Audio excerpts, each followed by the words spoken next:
No, okay. It seems that now we are on. Yes, But okay. just now we were muted. It's okay. It's okay. Dear colleagues, I'm glad to see you all again today for a daily meeting. This morning, the Bureau of the Committee held its 7th meeting.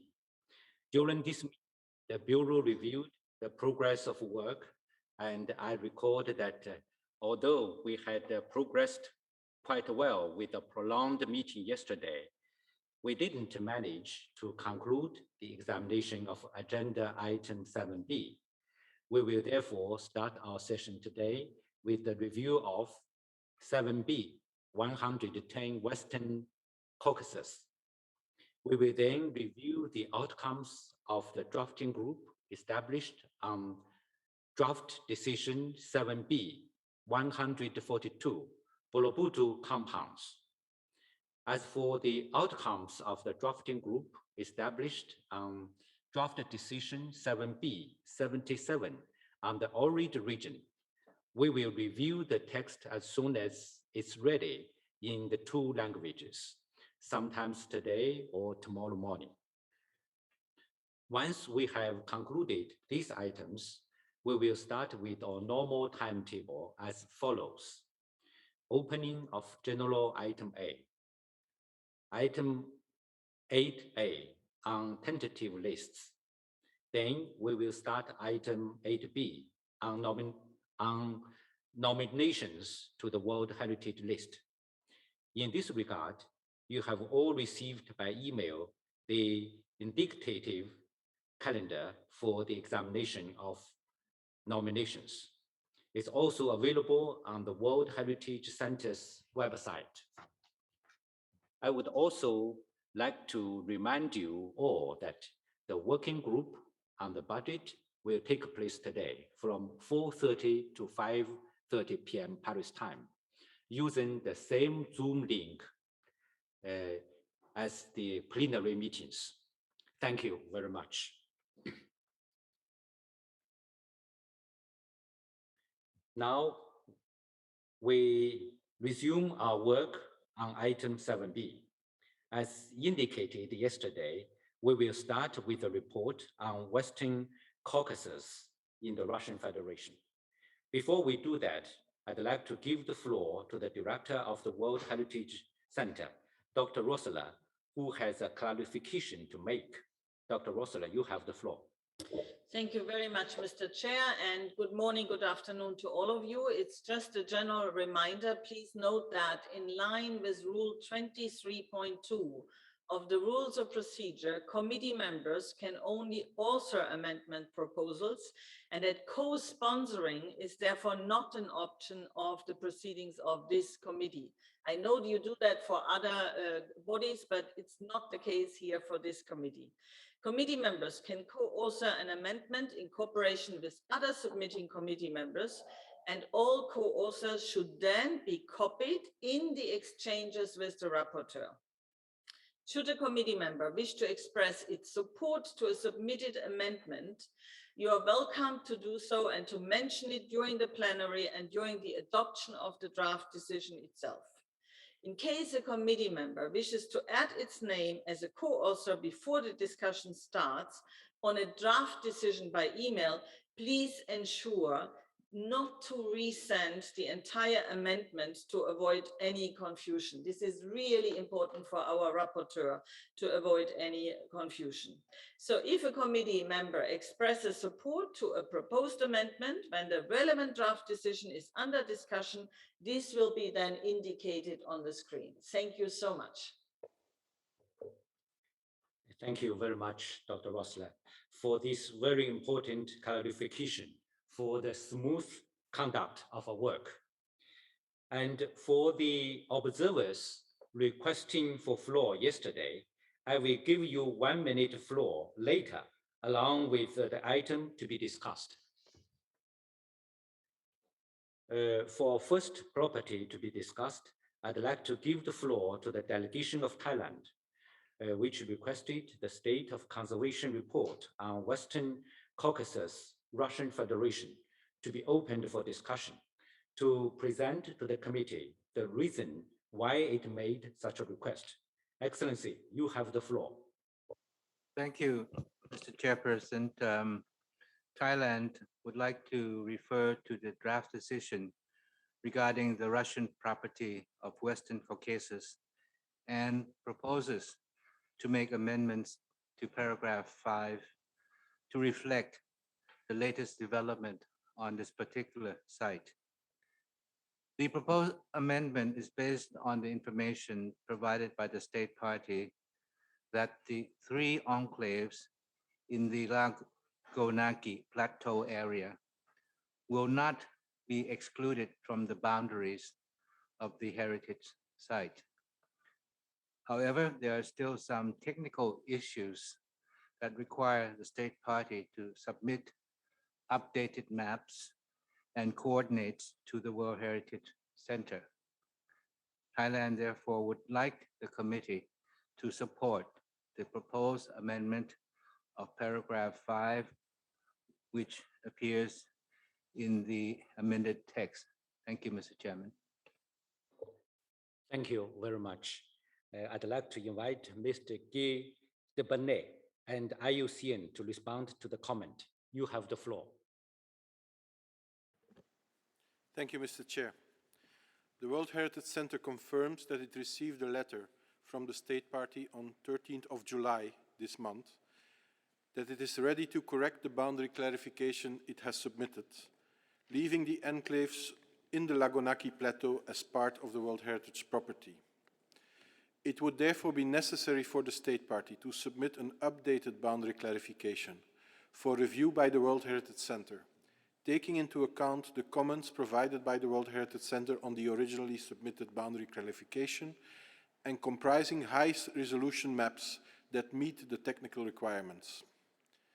It will also be important to ensure that the updated clarification stays within what can be considered as a boundary clarification and that there are no major changes compared to the boundaries of the originally inscribed site.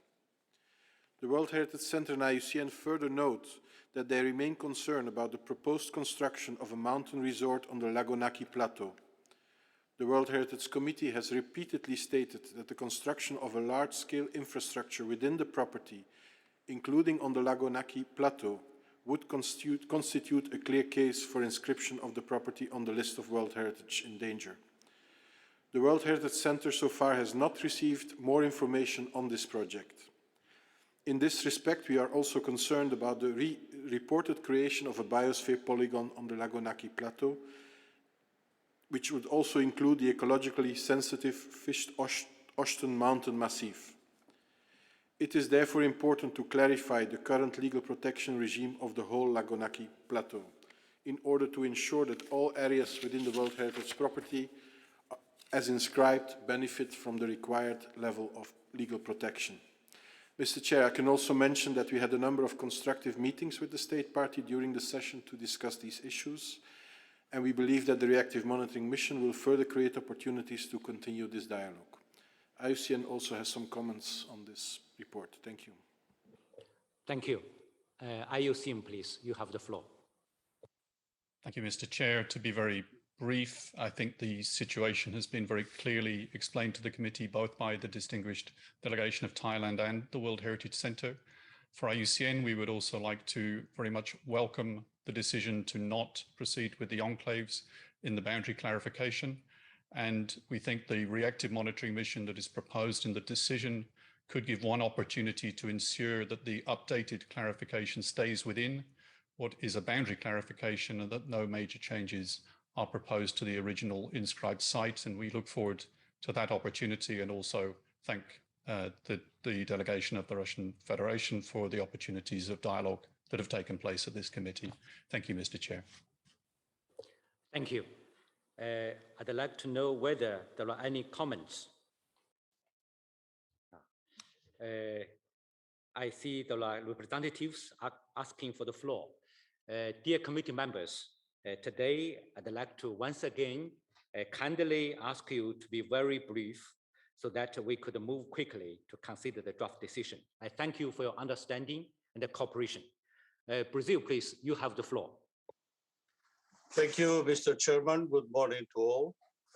Mr. Chairman, we welcome the information provided by the state party, confirmed by advisory bodies, in the sense that there will be no exclusion of the 3 enclaves on the Lagonaki Plateau on the property, which was the issue that motivated the concern expressed in para 5 of the draft decision. This being the case, we can certainly support very strongly the draft amendment to this paragraph as presented by the delegation of Thailand. Thank you, Mr. Chair. Thank you for your comment. Ethiopia, please, you have the floor. Thank you very much, Chair. Good morning to all, and very brief. We support the amendments presented in para 5 by Thailand. The information provided by the state party clearly is a positive move that should be recognized. The 3 enclaves are indeed included, and we also welcome the very constructive dialogue of the state party with the experts. Thank you very much. Thank you for your comment. Now, Kyrgyzstan, please, you have the floor. Thank you, Mr. Chair. Good morning and good afternoon. We also join to this amendment. We support it as it looks like a better reflection of the situation at the property. Thank you, Mr. Chair. Thank you for your comment. Egypt, please, you have the floor. Thank you very much, Mr. Chairman. We would like to support the amendments submitted by Thailand regarding the Russian World Heritage Property of the Western Caucasus. These amendments take into account the clarification provided by the Russian Federation on the boundaries of the property. We wish to seize this opportunity to commend the state party efforts in conserving the site, as well as the fruitful dialogue it has with the IUCN and the World Heritage Center. Thank you very much, Mr. Chairman. Thank you for your comment. China, please. Thank you, Mr. Chair. Good morning, good afternoon to all the dear committee members. China would like to support the amendment regarding the Russian World Heritage Property of the Western Caucasus. We believe that Russia, in compliance with the committee's decision, has submitted materials on the clarification of the boundaries of the property.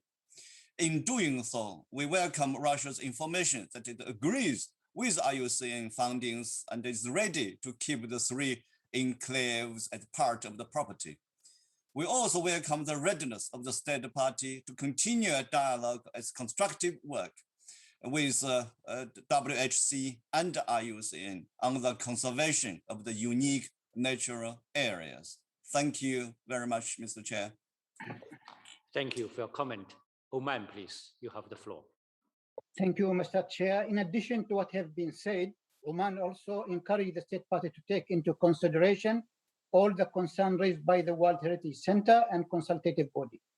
This gives the state party the opportunity to continue its efforts to protect the OUV and for the state party to submit to the World Heritage Center by 1st February 2022 an updated reports on the state of conservation of the property and implementation of all concerned decisions, examination by the World Heritage Center and the committee. Therefore, we support the amended draft decision, paragraph 5 by Thailand. I thank you. Thank you for your comment. South Africa, please, you have the floor. Thank you, Chairperson. To be brief, South Africa supports the amendment by Thailand in respect of the property in the Western Caucasus. We welcome the clarification of the boundary of the property by the state party and encourages and welcome constructive dialogue between the advisory body, secretariat, and the state party. I thank you. Thank you for your comment. Saudi Arabia, please, you have the floor. Thank you, Mr. Chair. I'll be very brief. We support the amendment presented by Thailand for the aforementioned reasons by my previous colleagues and distinguished representatives. We commend Russia for its efforts, and we encourage the continuing of the dialogue between the member state and the advisory bodies along with the World Heritage Center. Thank you. Thank you for your comment. Nigeria, please, you have the floor. Thank you, Mr. Chairperson. Nigeria wants to lend her voice to the draft decision as amended by Thailand and supports the draft decision, just like other committee members before Nigeria have spoken, and encourages Russian Federation to continue with the work and then liaise with the appropriate bodies concerning the boundary adjustment. Thank you, Mr. Chairman. Thank you for your comment. Dear colleagues, I see no more questions in the comments.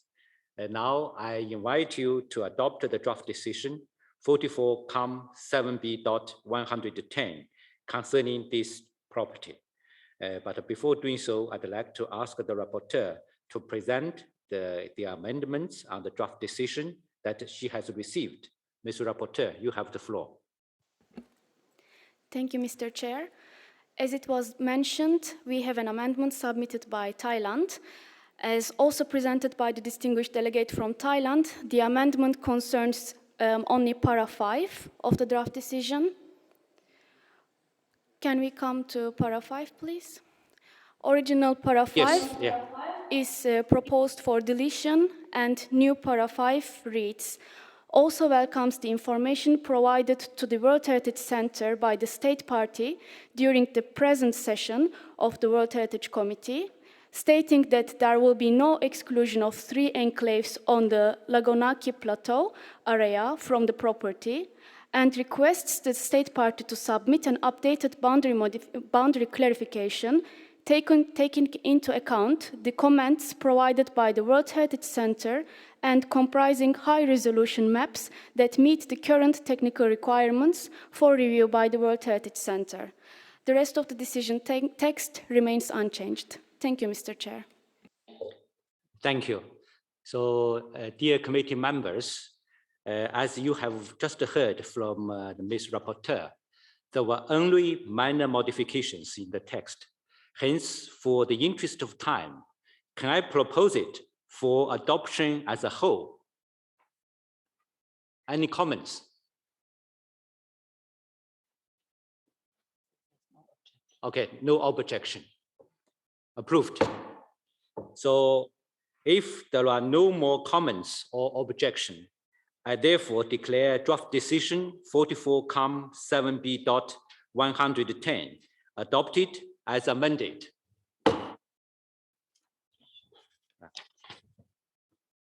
Russia, please, you have the floor. Thank you, Mr. Chairman. Let me express my gratitude to the advisory bodies and to colleagues of the committee for the support and for confidence. Once again, I would like to express our deep satisfaction for the resumption of constructive dialogue of the State Party with IUCN and World Heritage Center. I'm sure that we will continue this dialogue for the sake of fulfillment of all recommendations made by the advisory bodies. Thank you. Thank you for your comment. I'd like to ask whether any observer delegation would like to express themselves about this property.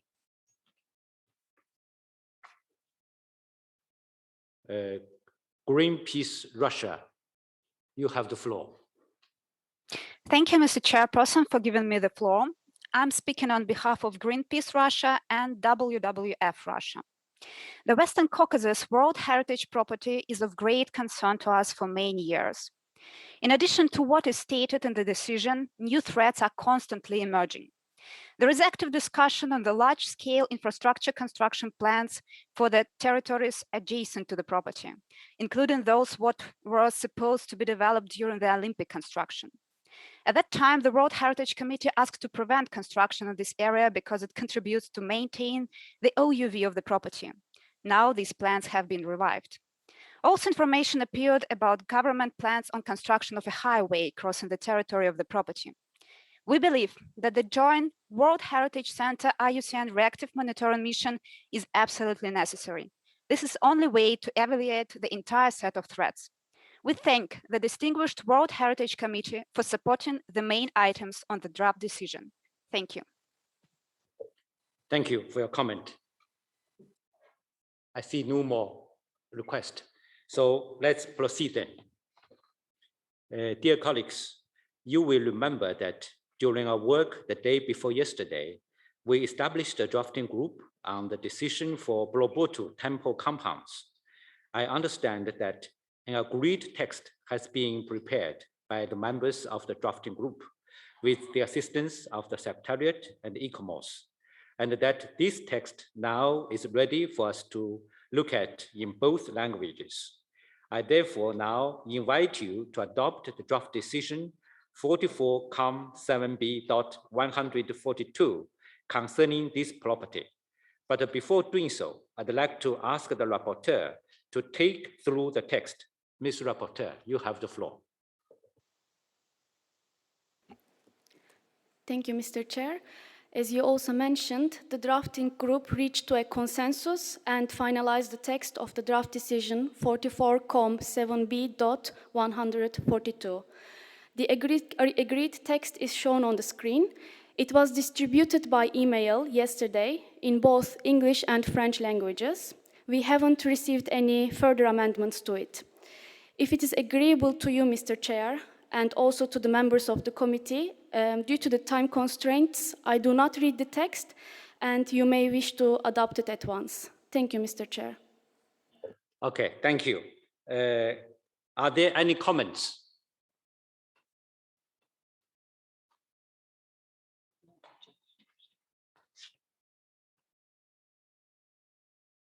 No objection. So I therefore declare draft decision 44-7B.142 adopted. I would like to ask whether any observer delegation would like to express themselves about this property. And if the observers wishing to speak yesterday still requests for floor. Indonesia, please, you have the floor.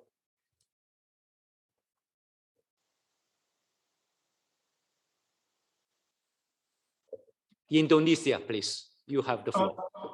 Thank you, Mr. Chair. I'm sorry, there's technical problems. Indonesia would like to thank Thailand and Kyrgyzstan and also other committee members for the amendment of the draft decision. As has been stated by our delegations, Borobudur places great importance for Indonesia and its people. While remaining fully committed to protecting the outstanding and universal value of Borobudur temple compounds, the government of Indonesia is also compelled to continuously improve the quality of life and living standard of the local community. Particularly important in this context is the public infrastructure that support daily lives of our local people.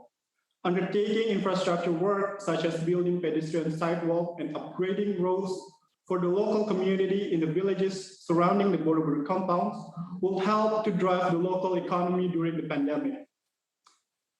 Indonesia once again would like to reiterate our commitment to preserving the outstanding universal values of all World Heritage properties in Indonesia, including Borobudur temple compounds in accordance with the principle of the 1972 World Heritage Convention. Indonesia also requests the Secretariat of the World Heritage Center and the ICOMOS to immediately release recommendations of our proposed development project that has been submitted by the government of Indonesia in our comprehensive heritage impact assessment and also state of conservation in April 2021.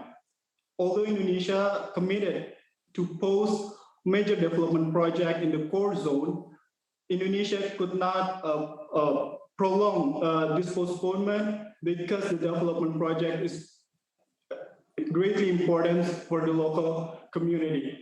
I thank you, Mr. Chair. Thank you for your comment. Canada, please, you have the floor.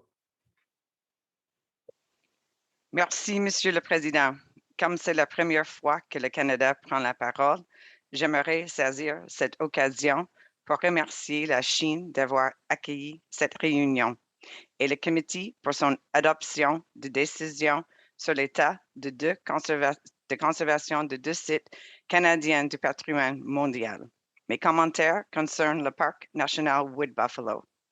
Le gouvernement du Canada reconnaît la valeur universelle exceptionnelle du parc national Wood Buffalo et s'engage à sa protection pour les générations futures. In 2017, the Government of Canada led a collaborative effort with Indigenous, provincial, territorial partners to develop a multi-year action plan to address the state of conservation of the park. This plan was commended by the committee at its 43rd session in 2019. The Government of Canada is investing more than $87 million to implement commitments including strengthening park management in collaboration with Indigenous partners, enhancing research, monitoring, and management of the Peace Athabasca Delta using science and Indigenous knowledge, and establishing new mechanisms to support improved water management. There has been notable progress since 2019, with more than half of the 142 action plan measures now completed or underway. The committee's decision on Wood Buffalo National Park underscores the complex environmental challenges faced by this World Heritage Site. It also creates opportunities for the state party and its partners to continue to work with IUCN and the World Heritage Center to ensure implementation progress is recognized as we continue to put in place long-term solutions. We look forward to working with the World Heritage Center and IUCN to plan a second reactive monitoring mission at an appropriate time where we can demonstrate progress to date. I wish to thank the committee for its recognition of our ongoing efforts for the conservation of Wood Buffalo National Park. Thank you, Mr. Chair. Thank you for your comment. Romania, please, you have the floor.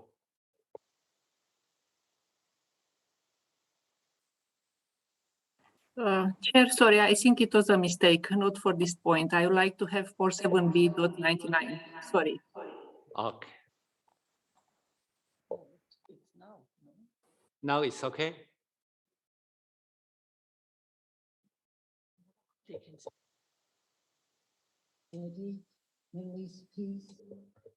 Okay. Now, WWF Spain, you have the floor for 1 minute intervention. Gracias, presidente. Doñana ha retrocedido 50 años en el tiempo y se encuentra tan amenazada como cuando se declaró parque nacional. El tiempo se acaba para las secas marismas, las lagunas temporales o las especies de Doñana. En 1989, una misión de WWF y UICN advirtió que las extracciones de aguas subterráneas tendrían un efecto perjudicial para Doñana en Matalascañas. De hecho, falta 32 años de una sentencia del Tribunal de Justicia Europeo para que España anuncie medidas para evitar este daño. Las administraciones españolas gastan más tiempo y esfuerzo en negar las evidencias y sus datos propios que en solucionar los problemas que son bien conocidos. Desde WWF deseamos que las recomendaciones de UNESCO no tarden tanto en ser cumplidas y que para 2023 se hayan ejecutado más acciones para la conservación de Doñana. La protección de Doñana supuso un hito en la conservación de los humedales de Europa en el siglo XX y estamos a tiempo de evitar su colapso en el siglo XXI. Urge actuar para evitar que Doñana sea propuesta en la lista de lugares en peligro en 2023. Muchas gracias. Thank you. Thank you. Romania, please, you have the floor.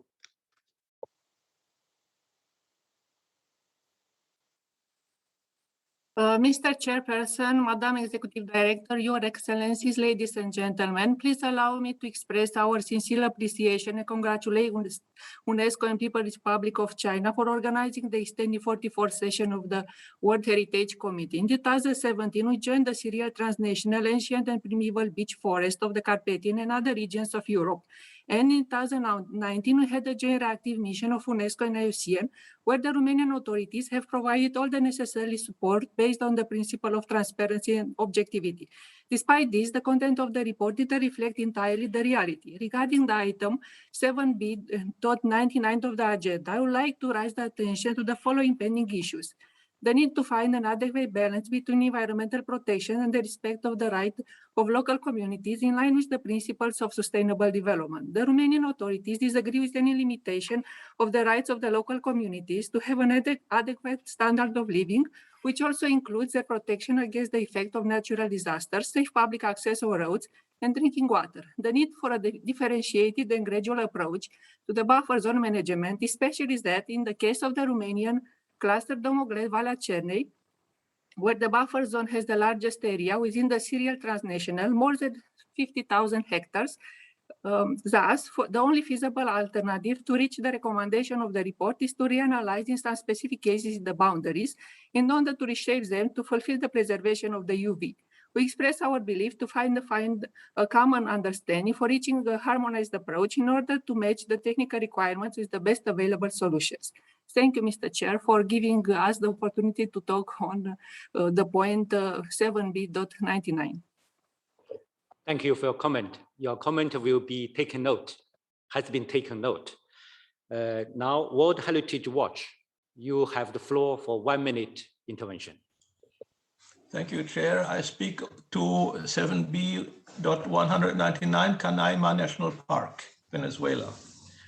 On behalf of SOS Orinoco and ourselves, the current existence of gold mining within Canaima National Park is an irrefutable fact, despite the efforts made to make people believe that what is seen today is the trace of past activity.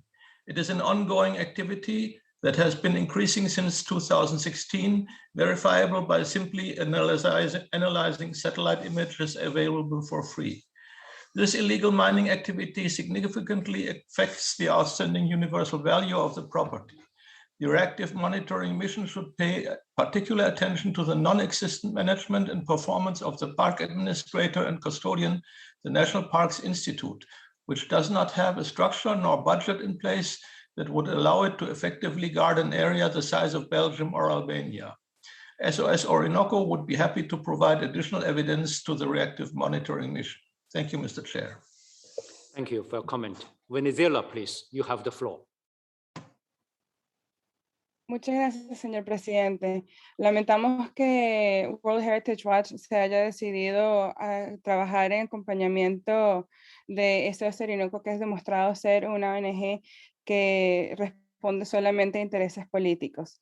Señor presidente, la República Bolivariana de Venezuela mantiene una larga historia de cooperación con el Centro de Patrimonio Mundial, demostrando su compromiso con la Convención de 1972, brindando abundante información sobre cómo preserva el valor universal y excepcional del Parque Nacional Canaima.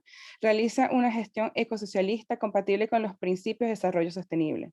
Mi país respondió oportunamente a las consultas realizadas por el Centro de Patrimonio Mundial a pesar de los desafíos de la actual pandemia. Los estudios técnicos basados en imágenes satelitales y sobrevuelos aéreos de reconocimiento demostraron que el 99,97% del Parque Nacional Canaima se mantiene sin afectación, que las áreas afectadas provienen de actividad minera ilegal que data por lo menos de 1995. Para proteger el Parque Nacional Canaima, el Cuerpo Civil de Guardaparques se incrementó de 13 funcionarios a 163. Se crearon 30 nuevos ingresos para un total de 193 funcionarios. El Cuerpo de Bomberos Forestales creció en 111%. Señor presidente, miembros del comité, la autodenominada organización SOS Orinoco, que se presenta como una ONG imparcial, que es en realidad una organización paraestatal dedicada a la injerencia política, trabaja en estrecha vinculación con los sectores fascistas de la oposición venezolana, que opera desde la ciudad de Washington. Por eso hace denuncias infundadas sobre el Parque Nacional Canaima, en momentos en que nuestro pueblo sufre muertes, penurias debido a las genocidas medidas coercitivas unilaterales impuestas por el gobierno de Estados Unidos, que esa ONG apoya. Debe evitarse que algunas ONGs con planes non sanctus sigan la agenda política de sus financistas, desvirtúen el trabajo del comité y sus órganos asesores. Es importante que el comité evalúe los marcos normativos bajo el cual establece relaciones con las ONG, de forma que se pueda evitar que las ONG que tienen intereses claramente políticos contaminen el trabajo del comité y lo que persigue esta importante convención. Venezuela reitera su compromiso con la protección y la preservación de los sitios patrimonio mundial y su valor universal excepcional, y continuará trabajando con el Centro de Patrimonio Mundial y sus órganos asesores. Muchas gracias, señor presidente. Thank you. Now, Russia, please, you have the floor.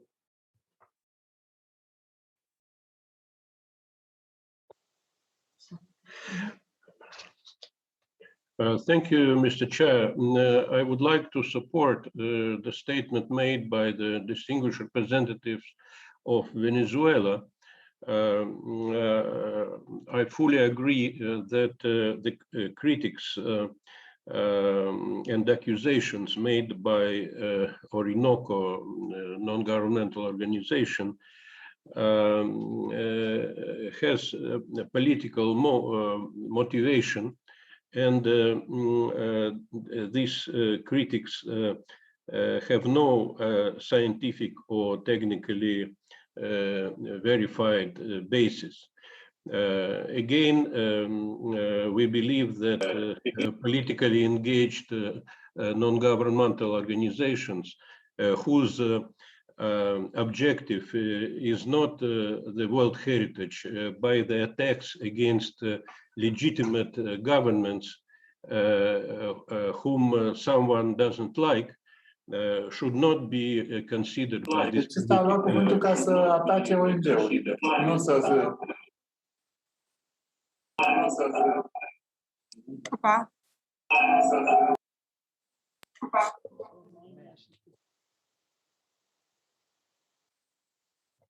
Russia, yeah, please. Yeah. Have you finished? Russia. I finished, yes. Okay, okay, yeah. China, please, you have the floor. Thank you, Mr. Chair. China would also like to support the statement made by the State Party of Venezuela and supported by the Russian Federation.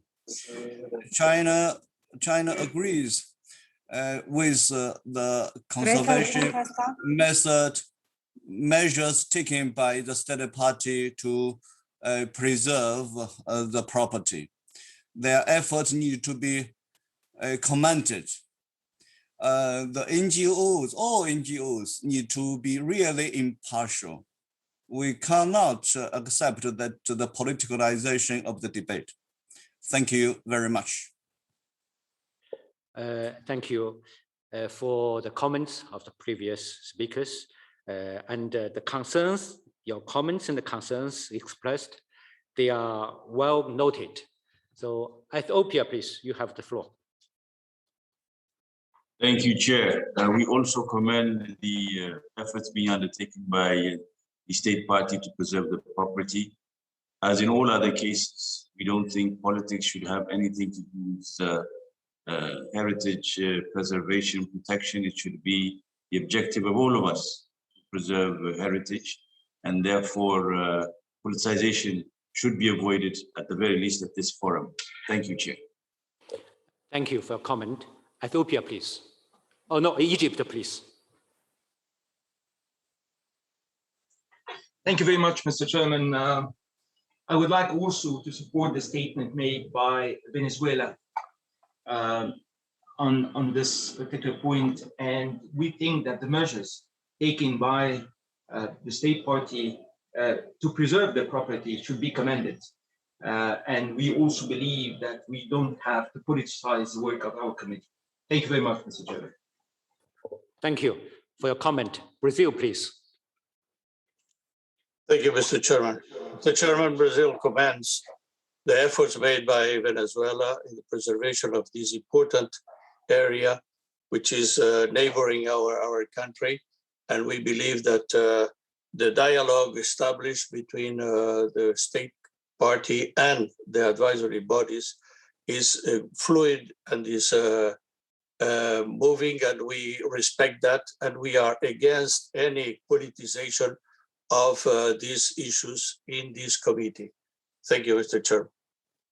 Thank you. South Africa, please. You have the floor. Thank you, Chairperson. We join all the previous speakers in welcoming efforts made by Venezuela, the State Party, in preserving this property. We also welcome the constructive engagement and cooperation between the Secretariat, advisory bodies, and the State Party. No. We do not think that is the best way or the best approach in politicizing a matter which is about conservation of the heritage site. Thanks. Thank you. Thank you for your comment. They are well noted. Now, Sweden, please, you have the floor. Thank you, Chair, for giving Sweden the floor. I'm making this joint intervention on behalf of the following 12 countries: Belgium, Denmark, Colombia, Czech Republic, Finland, Iceland, Lithuania, Mexico, the Netherlands, Slovenia, Switzerland, and Sweden. Let me start by congratulating you on your prominent leadership with which you have been conducting this meeting.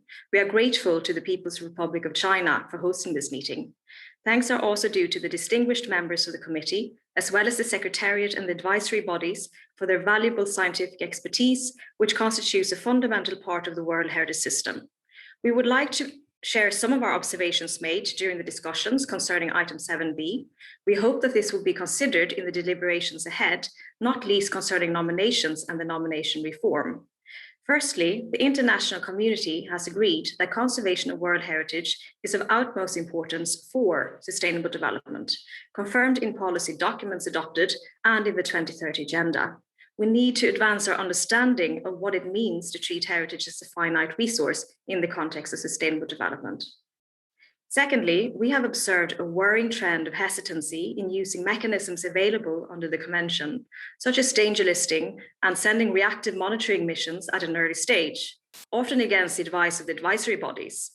We urge the committee to help change the negative perceptions of these important tools and for all to be reminded of the successful examples, bearing in mind the importance of respecting the rules that we have adopted and regularly revised. Finally, we are anticipating caution ahead when it comes to nominations where the OUV has not been proven or fully established. Inscribing sites prematurely will have a severe impact on future state of conservation reporting and on the overall credibility of the Convention. Thank you, Mr. Chair. Thank you for your comment. They are well noted. Now, Rivers Without Boundaries, you have the floor for 1 minute intervention. Thank you, Your Excellency, for letting me speak on behalf of the Lake Baikal. The ecological crisis unfolding in the Lake Baikal is complicated by the crisis in management. Therefore, we congratulate the committee and the state party is concerned on adopting this comprehensive decision with the basin of on the lake, on the basin on which it depends. We hope it's now the state's party is concerned will, without any delay, decide how to implement your decision to address ongoing crises. To save the Lake Baikal, we all need to improve timely communication on the key issues, including communication between the state parties and civil society organizations as legitimate stakeholders who also assist participation of local communities. We are deeply concerned by the request to silence NGOs expressed by one of the state parties at this session. To assist implementation of your wise decision, we pledge to cooperate with all actors and look forward to in-depth assessment of progress in Kazan next year. Thank you very much, Mr. Chairman. Thank you for your comment.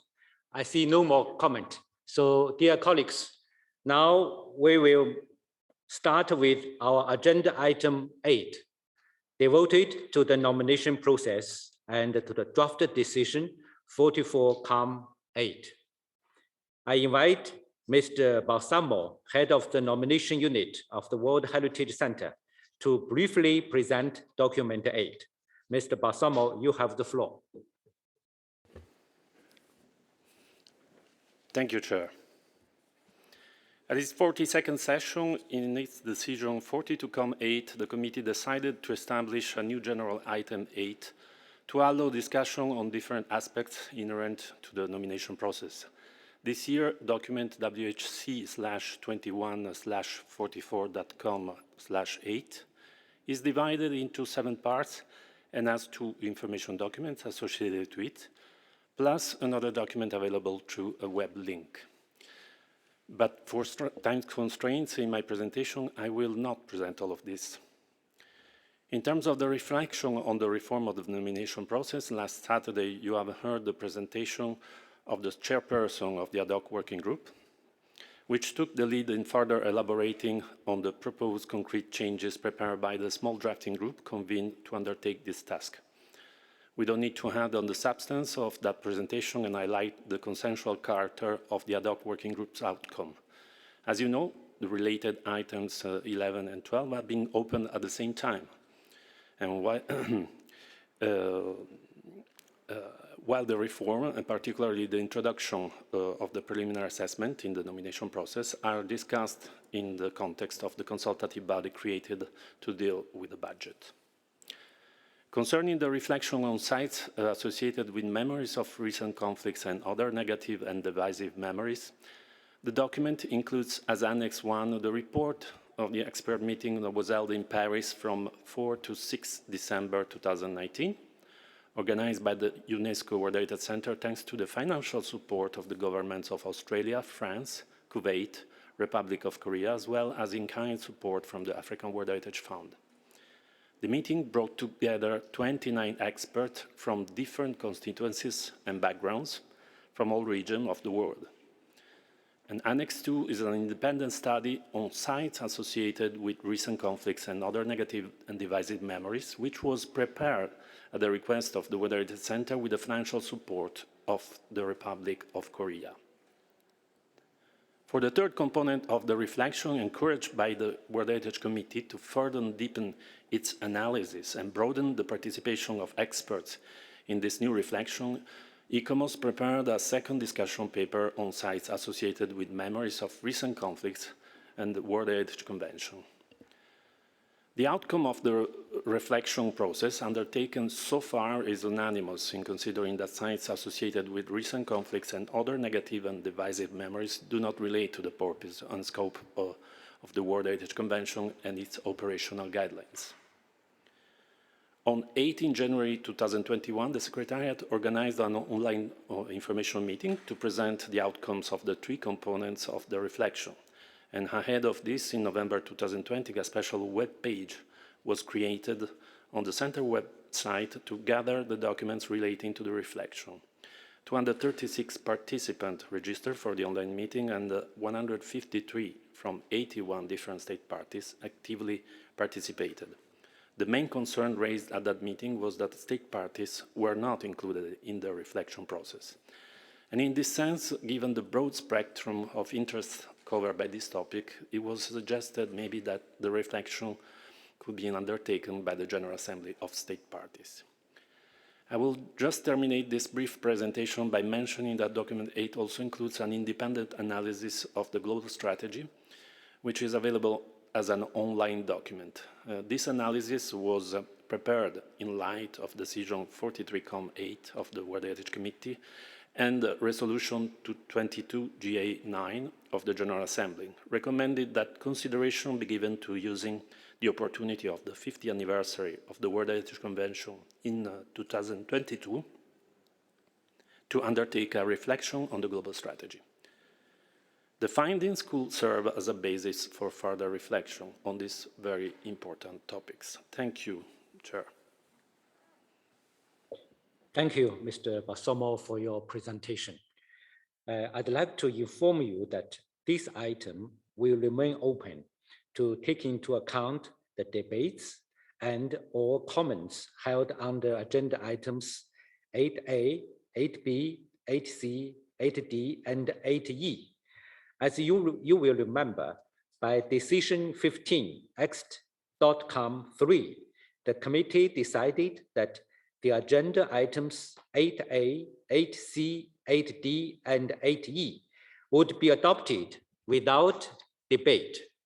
The draft decision 44-8 be adopted once we have completed the examination of items 8A through 8E. Just before proceeding with this agenda item, the advisory bodies wish to make a joint statement. I give the floor to ICOMOS to read their joint statement. ICOMOS, please. Je vous remercie, Monsieur le Président. Je vous remercie. Yes, please. Je vous remercie, Monsieur le Président. Je me permets de faire cette déclaration sur le document 8 au nom des deux organisations consultatives, UICN et ICOMOS. L'UICN et l'ICOMOS souhaitent mettre en lumière trois éléments principaux du document. Premièrement, la réforme du processus de proposition d'inscription. L'UICN et l'ICOMOS continuent de soutenir fermement la réforme en cours du processus de proposition d'inscription. Cette réforme vise à restaurer et à renforcer la crédibilité et l'équilibre de la liste du patrimoine mondial par le développement de propositions d'inscription de qualité pour des sites qui présentent un fort potentiel pour démontrer une valeur universelle exceptionnelle. Nous considérons qu'il s'agit de l'une des réformes les plus importantes du système du patrimoine mondial. L'accent mis sur le renforcement du dialogue entre les États parties et les organisations consultatives à un stade en amont du processus de proposition d'inscription permettra de réduire les risques et les coûts globaux liés à l'élaboration de dossiers ayant peu de chances d'aboutir. Deuxièmement, l'ICOMOS et l'UICN souhaitent souligner l'importance des zones tampons pour soutenir la valeur universelle exceptionnelle des biens. Cela a déjà été reconnu par le comité au point 7 sur l'état de conservation, y compris la nécessité d'améliorer leur conception et leur efficacité en termes de protection et de gestion. En ce qui concerne les propositions d'inscription, même si l'établissement de zones tampons n'est pas une obligation des orientations, leur efficacité pour protéger l'environnement immédiat des biens a été démontrée. Ainsi, l'UICN et l'ICOMOS suggèrent que les conseils et références portant sur les zones tampons soient revus et mis à jour. Finalement, l'ICOMOS a contribué à la réflexion globale demandée par le comité sur les sites associés aux mémoires de conflits récents et autres mémoires négatives et conflictuelles, par sa participation à la réunion d'experts de 2019 et par la production d'un deuxième document à la demande du comité. Ce nouveau papier a été préparé sur la base d'une vaste consultation dans toutes les régions du monde. Il tente de répondre aux questions soulevées dans le premier document et examine la façon dont la Convention du patrimoine mondial pourrait prendre en compte ces sites ou si des questions doctrinales pourraient empêcher une telle prise en compte. L'ICOMOS reste à la disposition du Comité du patrimoine mondial pour participer à toute discussion ultérieure sur ce sujet. Je vous remercie, Monsieur le Président. Thank you, ICOMOS, for your comments. I'd like to know whether there are any comments on this agenda item.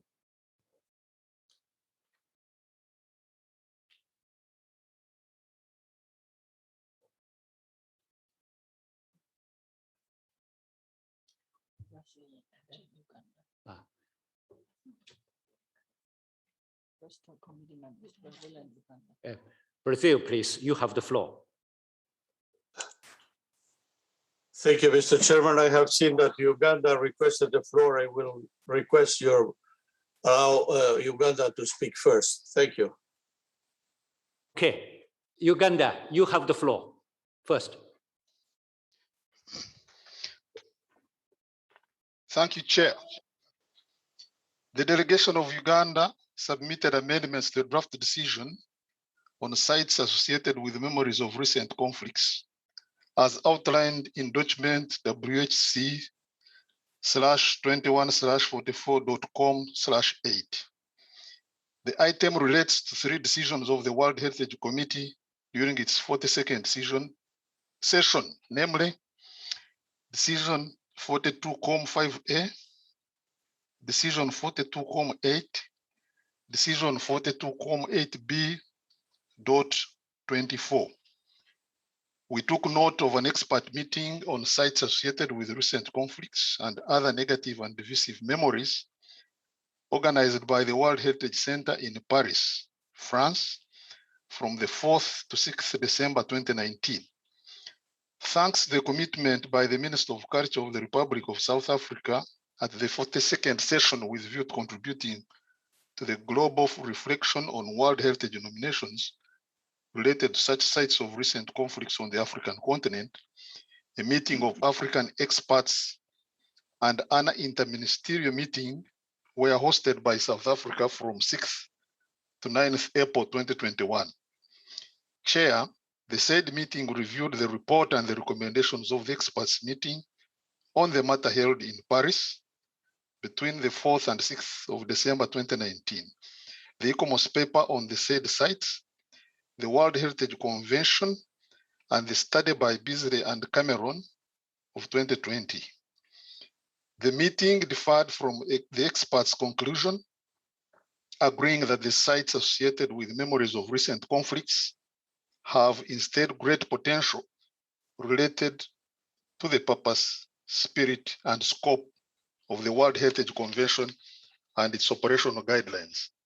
Chair, given the above divergent views among experts, the advisory bodies and the World Heritage Center regarding how the sites associated with memories of recent conflicts relate to the World Heritage Convention and its operational guidelines.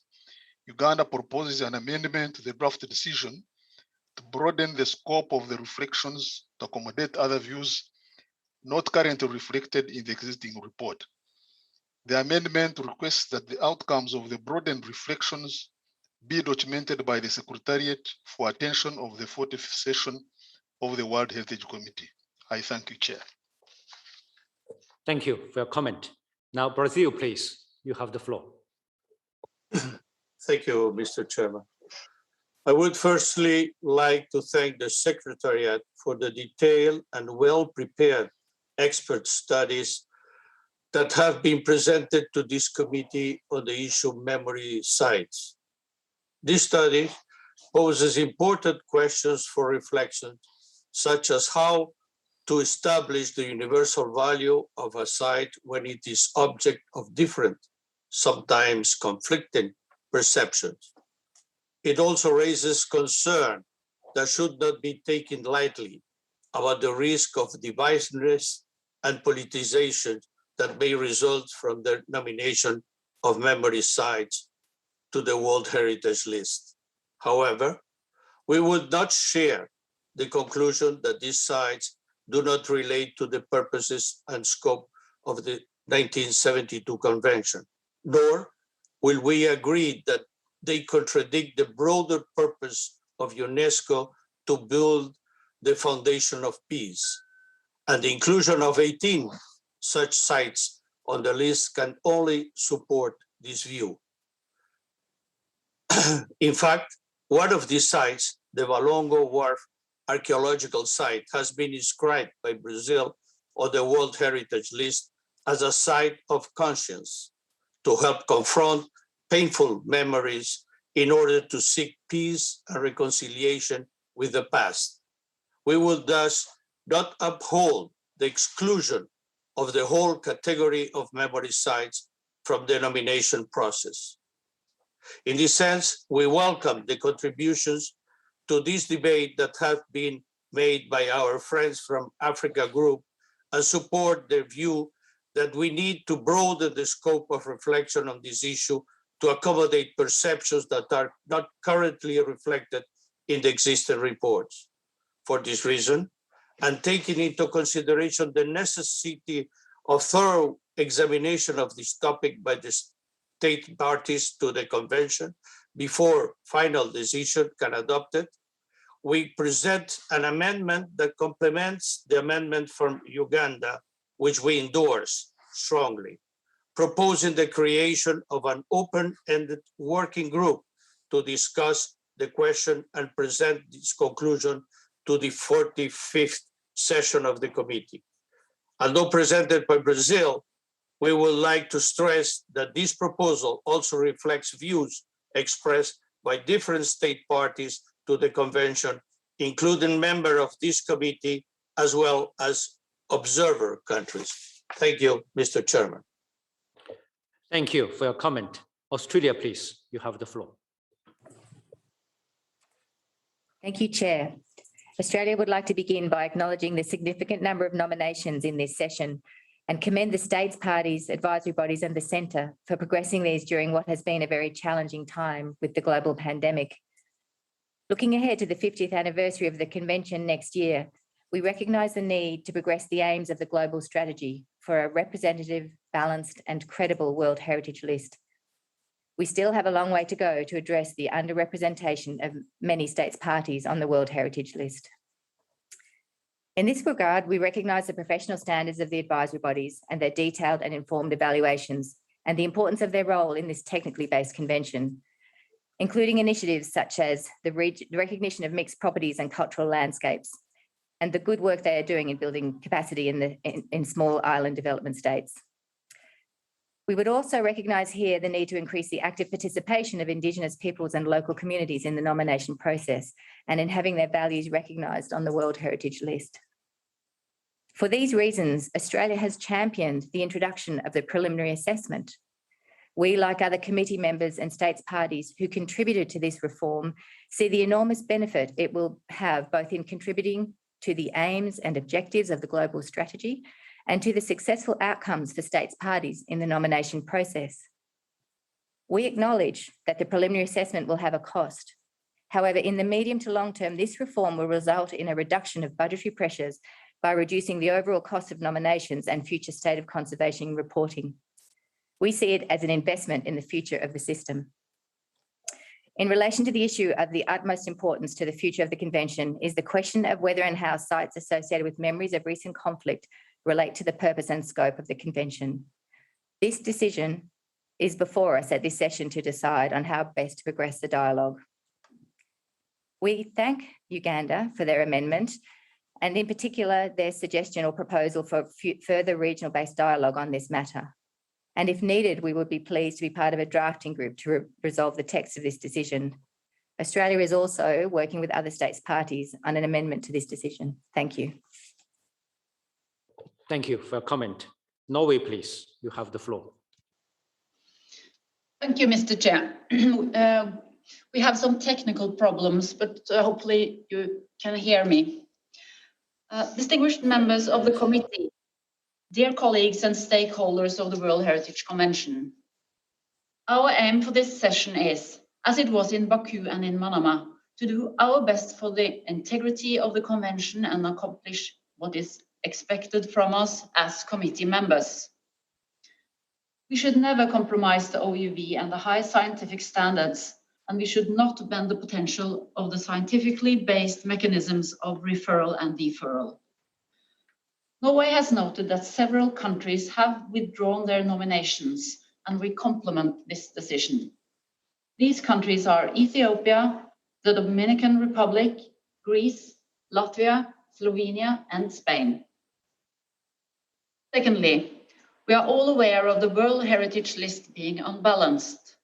There are far more European sites and far more cultural heritage sites than nature and mixed sites. During our time in the World Heritage Committee, this list has become even more unbalanced. 48 new World Heritage properties were inscribed in Manama and Baku. Of these, and only in order to show the gap, of these 48 World Heritage sites, nearly half are in Europe, only 3 are African, and only 3 are from the Latin American and Caribbean region. And again, of the 48 inscriptions, 37 are cultural sites, 7 are natural, and 4 are mixed sites. The committee has an important job to do. At the last committee meeting in Baku, we endorsed the nomination reform. As for actions providing long-term results, the ad hoc working group, successfully chaired by China, has worked very hard to follow up on the Baku decision on preliminary assessment. This reform will strengthen the dialogue between the parties implicated and provide early advice, guidance, and ensure that high-quality nominations meeting the high scientific standards are presented for evaluation and consideration by the committee. We also believe that the reform nomination process, when rightfully done, would economize the process itself and contribute to less politicization. We look forward to the discussions on preliminary assessment and the implementation of the reform, which we consider crucial in order for the global strategy for a balanced and credible World Heritage List. Thank you, Mr. Chair. Thank you for your comment. Ethiopia, please, you have the floor. Thank you, Chair. We also would like to join Uganda in supporting its proposal for modification on the decision regarding inscription of sites associated with recent memories.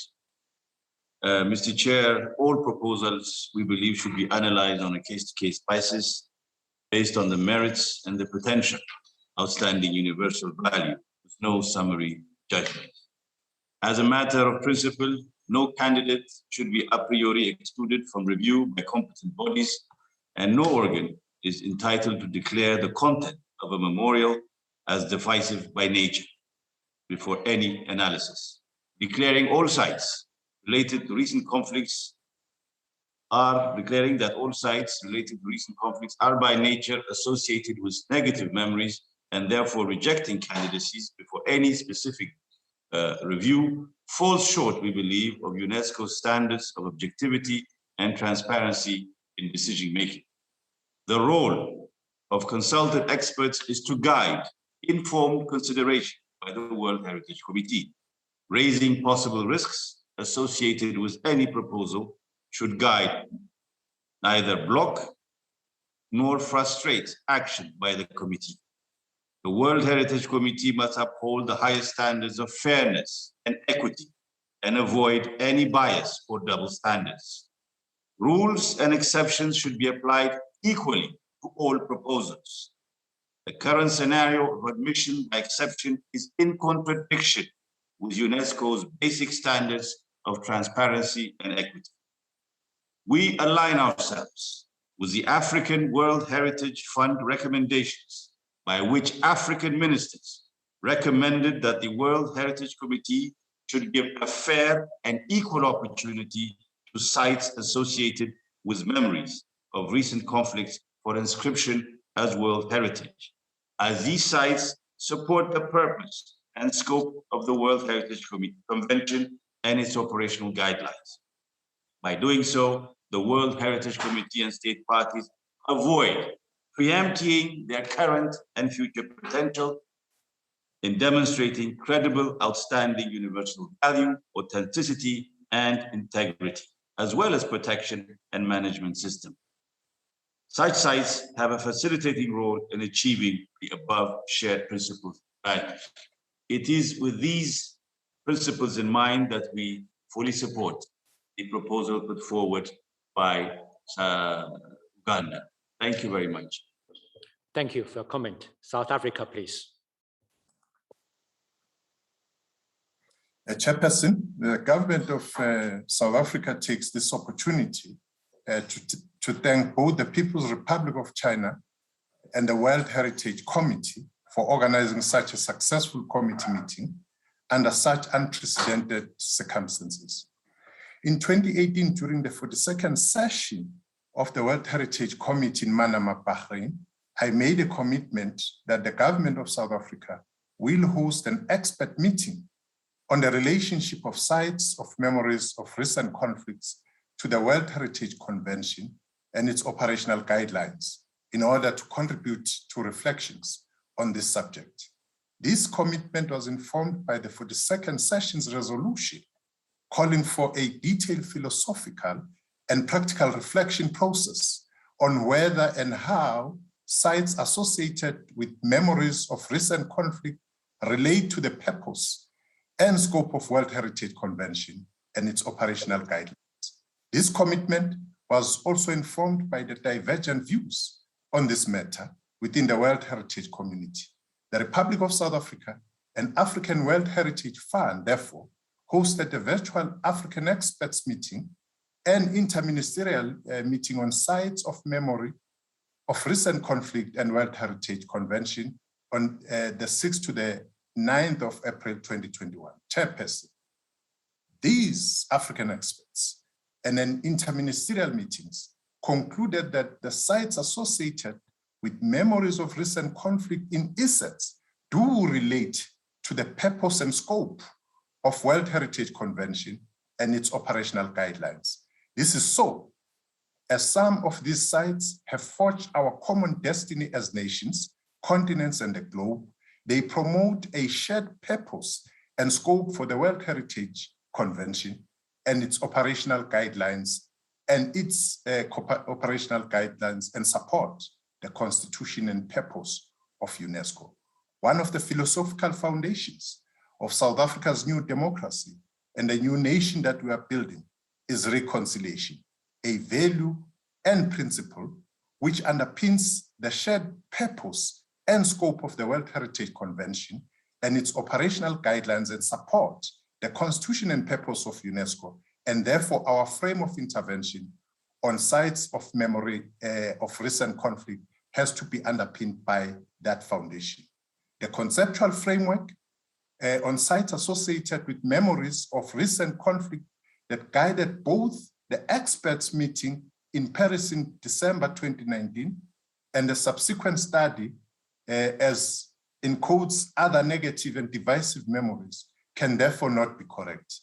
South Africa therefore supports the amended decision presented by Uganda, which recommends the Secretariat that the Secretariat incorporates the outcomes of all the reflections on sites of memory of recent conflicts in the final report for the consideration by the 45th session of the World Heritage Committee. I wish to submit for your consideration, Chairperson, and acceptance. And I thank you for your attention. Thank you for your comment. Now, Spain, please, you have the floor. Muchas gracias, señor presidente. Estamos siguiendo con mucha atención las opiniones que se están dando porque entendemos que estamos ante un tema de cierta delicadeza. Si me lo permiten, no solamente como embajador, sino en mi otra vida anterior, quiero decir, antes de llegar a la diplomacia, soy jurista y he participado mucho en temas de memoria democrática, de memoria histórica y conozco lo sensible que es ese tema.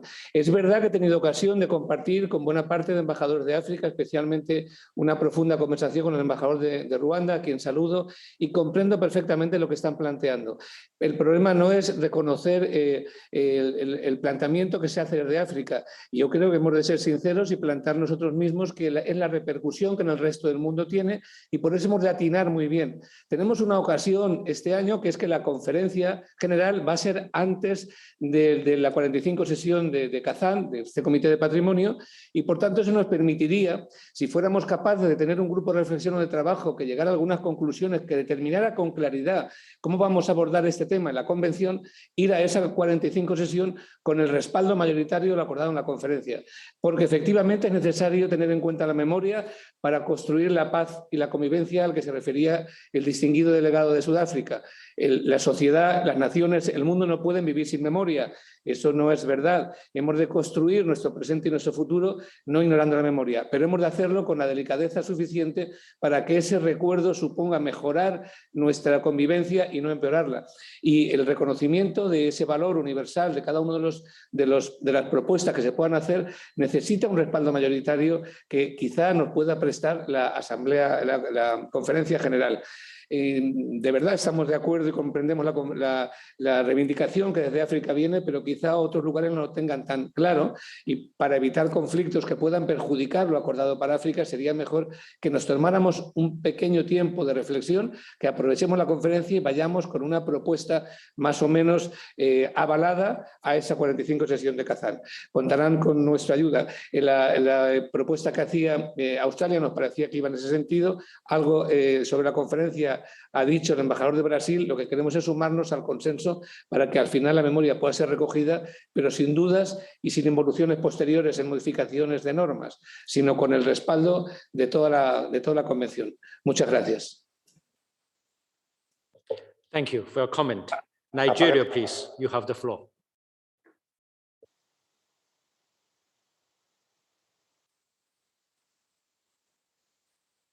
Nigeria, please. Thank you, Mr. Chair.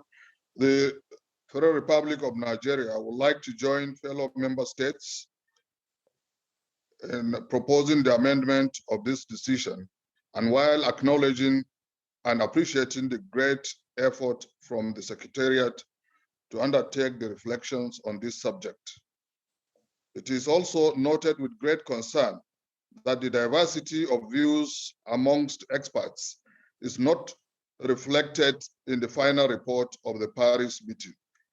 As in document INF 81, nor in its subsequent study as in document INF 8.2.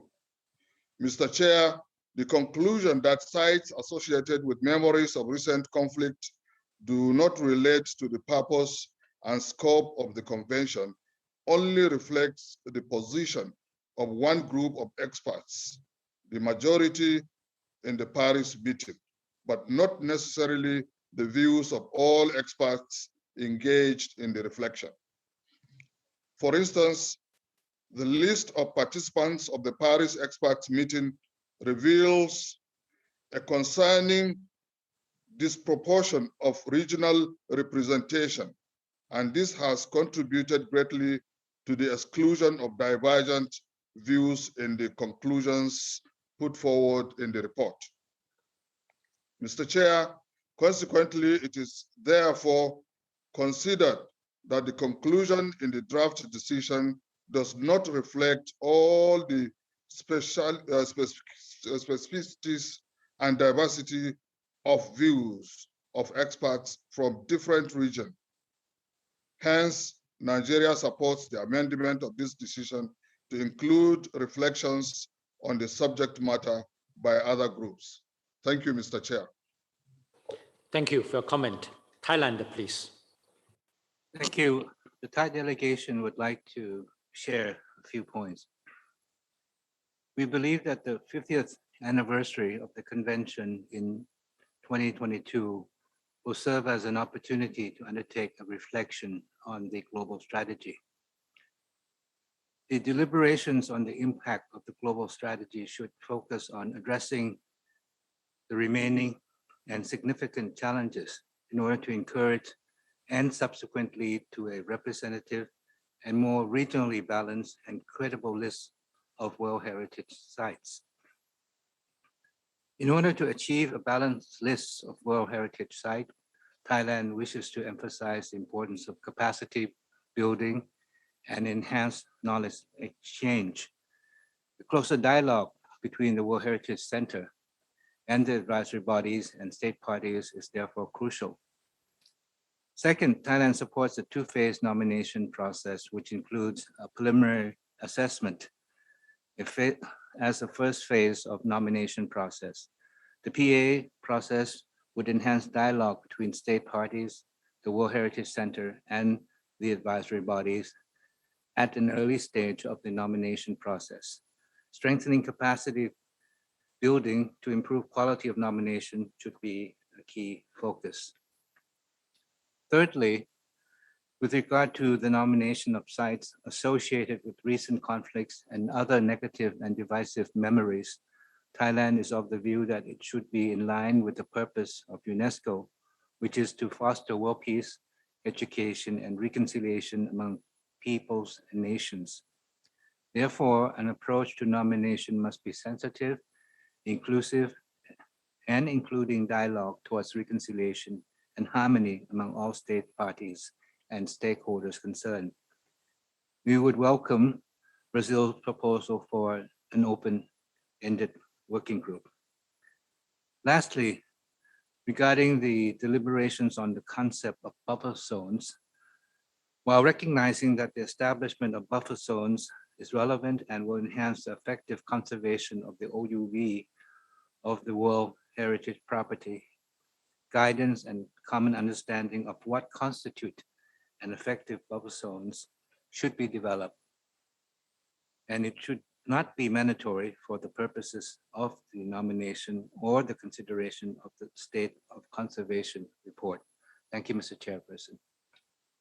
Thank you for your comment. Now, Guatemala, please, you have the floor.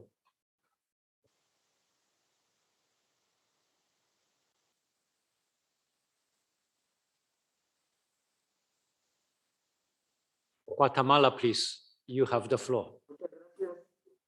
Señor presidente, Guatemala quiere agradecer el esfuerzo realizado para revisar y mejorar el proceso de nominación. Entendemos las dificultades que han sido expresadas como resultado de esta reflexión global y esperamos que las recomendaciones emitidas ayuden a mejorar el mismo proceso de nominación haciendo que recibamos expedientes de mejor calidad para evitar que se realicen tantas enmiendas a los proyectos de decisión durante las futuras reuniones del comité. Sin duda tenemos un problema cuando tantos proyectos de decisión varían de manera tan radical, ya que los de nuestros estamos trabajando con distintos criterios de evaluación de los expedientes there's no y interpretation. debemos recordar que nuestro trabajo debe realizarse bajo criterios científicos y objetivos. Así que no debería existir tanta diferencia entre las evaluaciones de los órganos consultivos y los expertos de los países miembros de este comité. Por supuesto que en algunos casos las enmiendas son necesarias para mejorar algunos aspectos, aclarar ciertos detalles o plantear nuevas recomendaciones. Pero la transformación radical de las decisiones no debería ser la manera más común de trabajar en la evaluación de las nominaciones por el comité. En cuanto a los sitios de memorias negativas, estamos de acuerdo con las observaciones realizadas por otros miembros de este comité, ya que en muchos casos los espacios de memoria pueden ayudar a la sociedad contemporánea, especialmente a las futuras generaciones, a resolver algunas diferencias generadas desde los mismos hechos negativos para la construcción de la paz a través del reconocimiento y la justicia. Finalmente, esperamos que las mejoras planteadas al proceso de nominación, la construcción de capacidades en los países en vías de desarrollo y la evaluación preliminar sugerida ayuden a cumplir con la estrategia global para conseguir una lista representativa, equilibrada y creíble. Muchas gracias. Okay, thank you for comment, but I didn't hear the interpretation. So I here to ask you to send your intervention to the Secretariat because there's no interpretation. So next one, Egypt, please, you have the floor. Thank you very much, Mr. Chairman. We support the intervention and amendments submitted by Uganda on the draft decision related to the sites associated with memories of recent conflict. We thank the Secretariat for convening the expert meeting on this topic in December 2019 and the information session held earlier this year. There is considerable evidence that sites associated with memories of recent conflicts not only have potential outstanding universal value depending on the narrative put forward, but also fulfill the shared principles of UNESCO, and they can promote peace and reconciliation and intercultural dialogue, which are all in line with the UNESCO Constitution and with the spirit, purpose, and scope of the World Heritage Convention. We don't understand the different arguments raised on this important issue. Egypt is opposed to any form of politicization of the organization, and it is therefore of utmost importance that we as committee members adopt clear criteria for possible inscriptions of such sites. I thank you very much, Mr. Chairman. Thank you for your comment. China, please. 谢谢主席。中方赞赏过去2年来，世界遗产中心和咨询机构在推动提名程序改革、改善世界遗产名录代表性、研究负面记忆相关遗产等方面做出的努力和开展的工作。中方认为新冠肺炎疫情对遗产保护工作带来的影响是深层次的、多角度的，给遗产申报和评估工作带来了新挑战。希望咨询机构进一步加强与缔约国的合作，积极探索疫情形势下开展工作的新方式，克服困难，尽可能按时完成对所有提名项目的评估工作。同时呢，中方希望增加咨询专家的地域平衡性，也乐见更多青年专家参与咨询机构工作，为世界遗产保护工作注入多元化的与可持续的动力。中方很高兴看到本届会议上萨隆拉 National Park 在本届会议上被移出濒危世界遗产名录，这确实是一件很高兴的事情。与此同时，中方注意到本届大会上非洲国家新申报的世界遗产数量依然较少，尽管提名程序改革的目标包括改善世界遗产名录的地域平衡性，但实际情况明显与改革的预期目标不符合，地域不平衡的情况反而进一步加剧。中方希望遗产中心咨询机构与所有缔约国携手努力，切实提高非洲国家在世界遗产名录中的代表性。中方感谢相关专家组、世界遗产中心和咨询机构针对负面记忆相关遗产等问题开展的研究，认为这些领域的研究非常必要，也呼吁专家组实现更加平衡的地域代表性。2020年是世界遗产公约通过50周年，希望各方以此为契机，深入思考世界遗产未来10年的发展路径，确保世界遗产的突出普遍价值得到保护，可持续发展与保护的巧妙平衡得以体现。也希望非洲遗产的代表性进一步增强，对世界遗产各方面的研究能够取得不断的新的进展，共同开启世界遗产保护事业的新篇章。谢谢。Thank you for your comment. Now I'd like to ask Dr. Rosler to answer your questions. Thank you very much, Mr. Chair, and thanks to all of you for this very important debate. We very much welcome the comments by the committee members. I also noted that on the sites of memory, a number of committee members, including Brazil and Spain and others, referred to potential risks and sensitivities, and that further dialogue is really required. You know that over time, the World Heritage Committee moved very carefully in this regard, starting from the first inscription of Auschwitz in 1979 to meetings we had over time, and we discussed this with you when we had the presentations of the different reports on 18th of January. I think what is important, and you have underlined that in your interventions, is that the threshold of the outstanding universal value needs to be kept in mind. And also, I think what is very important, it is the global scope of this convention. In terms of the reform process of nominations and the preliminary assessment, I would like just to recall that this document 8 is then linked to the other documents 11 of the ad hoc working group, 12 of the operational guidelines, and 14. And we may come back once the budget group has come with its conclusions.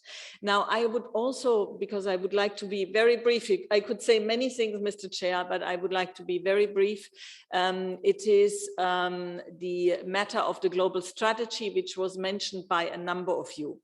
You know, when we looked into the global strategy in 1994, we had a number of expert meetings, and the idea was to work towards a credible and balanced and representative World Heritage List. Now, we looked into two different areas. One was the regional representativity, and the other one was categories. Now, as you have seen with that study, On the categories, we achieved quite an improvement because new categories were looked at.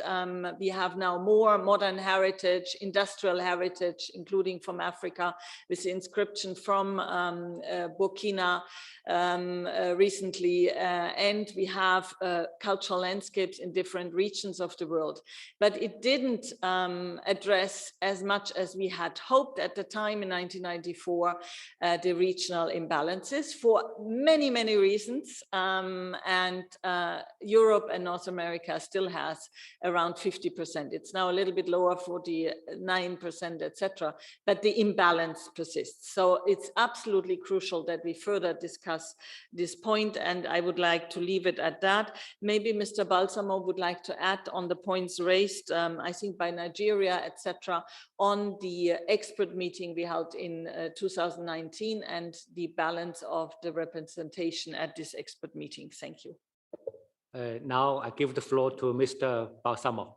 You have the floor. Thank you, Chair. Just to add that for the participation of experts to the expert meeting that took place in December 2019 in Paris, we actually worked 3 months, 3 full months, to look for experts that have both the expertise on the World Heritage Convention and on memory sites. And we have found experts from all regions, as I said in my first presentation. And actually, I think it's one of the most balanced also concerning gender participation of experts to an expert meeting. We have to bear in mind that when you look at the list of participants that UN participants are not representing their countries. Thank you, Chair. Thank you. I see no more questions in the comments from the committee members. As we're not reaching draft decisions today, I kindly ask observers to speak later after decisions made on 30th July next. So we can now proceed with our next agenda item. Dear colleagues, dear friends, we will now proceed with our agenda item 8A, devoted to the tentative lists. The relevant document is document 8A. As you will remember, by decision 15X.com3, the committee decided that this agenda item would be adopted without debate. I therefore invite you to proceed with the adoption of the draft decision 44-8A. But before doing so, I'd like to ask the rapporteur if she has received any amendments on the draft decision proposed. Mr. Rapporteur, you have the floor. Thank you, Mr. Chair. We have received no amendments. Thank you. Are there any comments?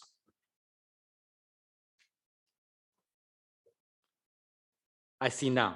I therefore declare draft decision 44-8A adopted.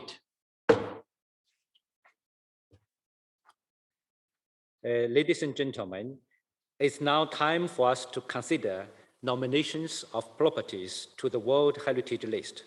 I now invite the Secretariat to present the relevant documents and read out the list of nominations for which factual errors notifications have been received and to add some explications.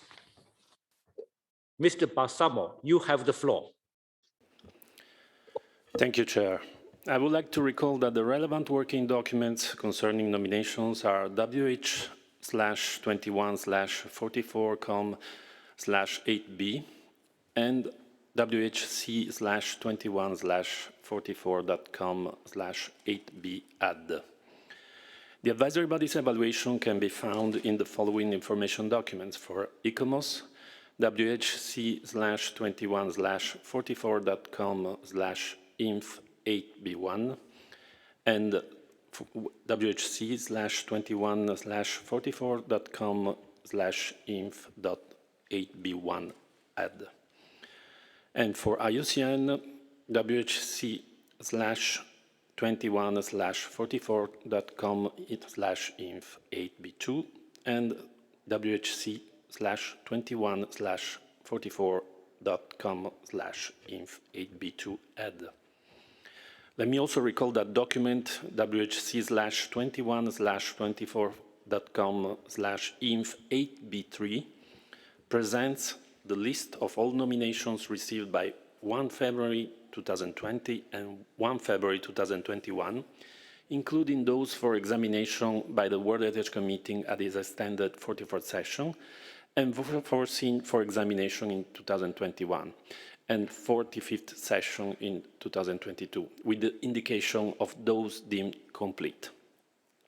Document WHC/21/24.com/inf8b4 present factual errors identified by state parties in the advisory body's evaluations, and it was distributed to you on Saturday, the first day of the committee session. I will now read out the list of nominations for which factual errors notification concerning the related evaluation have been received. Republic of Korea, Getball Korean Tidal Flat. Thailand, Kang Krachang Forest Complex. Austria, Belgium, Czechia, France, Germany, Italy, United Kingdom, the Great Spas of Europe. China, Quanchu Emporium of the World in Xuejun, China. Germany, Matilda Hall at Darmstadt. India, the glorious Katitia temples and gateways, Rudeshwara Ramappa Temple, Palampet, Jaya Shankar, Bulapalli District, Telangana State. Iran, Trans-Iranian Railway. Mongolia, their stone monuments and related site, the heart of Bronze Age culture. Saudi Arabia, cultural rock art in Hima, Nigeria. Spain, Paseo del Prado and Buen Retiro, a landscape of art and science. Turkey, Arslan Tepe Mound. Uruguay, the work of engineer Eladio Dieste, Church of Atlantida. Gabon, Park National de Livindo. Bosnia-Herzegovina, Czechia, France, Italy, Montenegro, North Macedonia, Poland, Serbia, Slovakia, and Switzerland, ancient and primeval beach forests of the Carpathian and other regions of Europe. Côte d'Ivoire, Sudanese-style mosques in northern Côte d'Ivoire. France, Nice, capital of Riviera tourism. Germany, some sites inspire worms and mines. Germany and Netherlands, fronting of the Roman Empire, the Lower German Limes. Japan, Johomon, prehistoric sites in northern Japan. Jordan, Asalt, the place of tolerance and urban hospitality. Mexico, Franciscan ensemble of the monastery and cathedral of Our Lady of the Assumption, Tlaxcala. Poland, Gdansk shipyard, the birthplace of solidarity and the symbol of the fall of the Iron Curtain in Europe. Russian Federation, petroglyphs of Lake Onega and White Sea. In United Kingdom, Great Britain and Northern Ireland, slate landscape of Northwest Wales. We also received 2 notifications after the deadline, which were not accepted and therefore not included in document INF8B4. However, as this concerned factual corrections to the related statement of OUV, ICOMOS kindly agreed to review them. The 2 notifications concerns the Corduan Lighthouse, France, and Padua, Urbs Picta, Giotto, Scrovegni Chapel, and Padua, 14th century fresco cycles by Italy.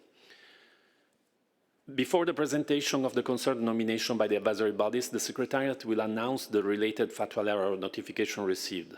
If the notification of factual errors has an impact on the proposed statement of OUV, the consequent amendment is already included in the text of the related draft decision. Only notification received by the statutory deadline and submitted in the appropriate form of Annex 12 of the operational guidelines have been made available in document INF8B4. Thank you, Chair. Thank you, Mr. Balsamo. Are there any objections?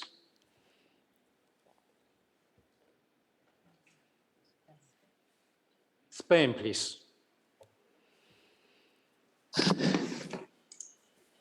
Muchas gracias, señor presidente. Más que objeciones, queríamos hacer una pequeña reflexión.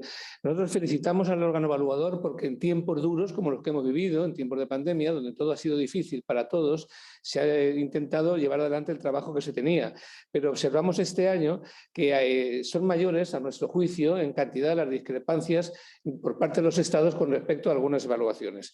Se ha comentado lo que hemos presentado, los fallos que detectamos en la evaluación de la candidatura del Paso del Prado, que se verá mañana, pero también, y no se ha podido mencionar porque es una candidatura retirada, la de la Ribera Sacra, que siguiendo la pauta de comportamiento que esta delegación tiene, que jamás discute un informe técnico de evaluación sobre una candidatura que venga para no inscripción, se ha retirado, pero también por un añadido este año, porque consideramos que es necesario, a la vista de los errores que contiene, un diálogo con ICOMOS que pediremos en su momento, porque se pueden tener diferencias subjetivas respecto a determinaciones estéticas o de valor, pero no se pueden tener errores graves como mencionar la existencia de 10 plantas hidroeléctricas en el bien cuando solo hay 4 y de las 4 solo 2 en parte. No se puede decir que hay aerogeneradores en el bien cuando no están en el bien ni en la zona de amortiguamiento. No se puede decir que el bien propuesto coincide plenamente con la candidatura de la reserva de la biosfera simplemente porque no es cierto. No se puede decir que hay, es decir, hay graves contradicciones que algunas son de pura matemática. Si hay 4 no hay 10.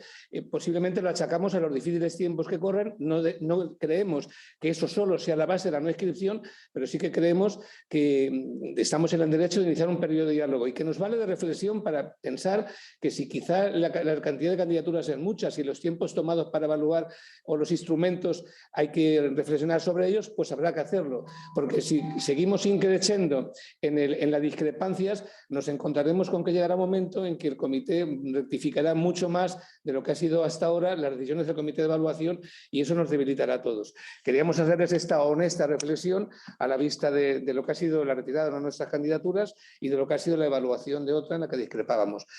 Tómenlo a bien porque lo que queremos siempre es aportar, pero dejar las cosas claras como siempre hemos hecho. Muchas gracias. Thank you for your comment. Any other comment?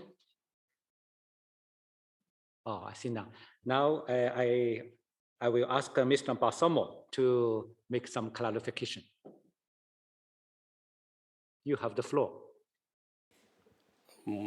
Well, Chair, I don't think there was a precise question that was asked to us. It was more Spain presenting its position on the withdrawal of Ribera Sacra and following their technical advice, as they always did. So if there's a precise question, I will be happy to answer. Okay, thank you.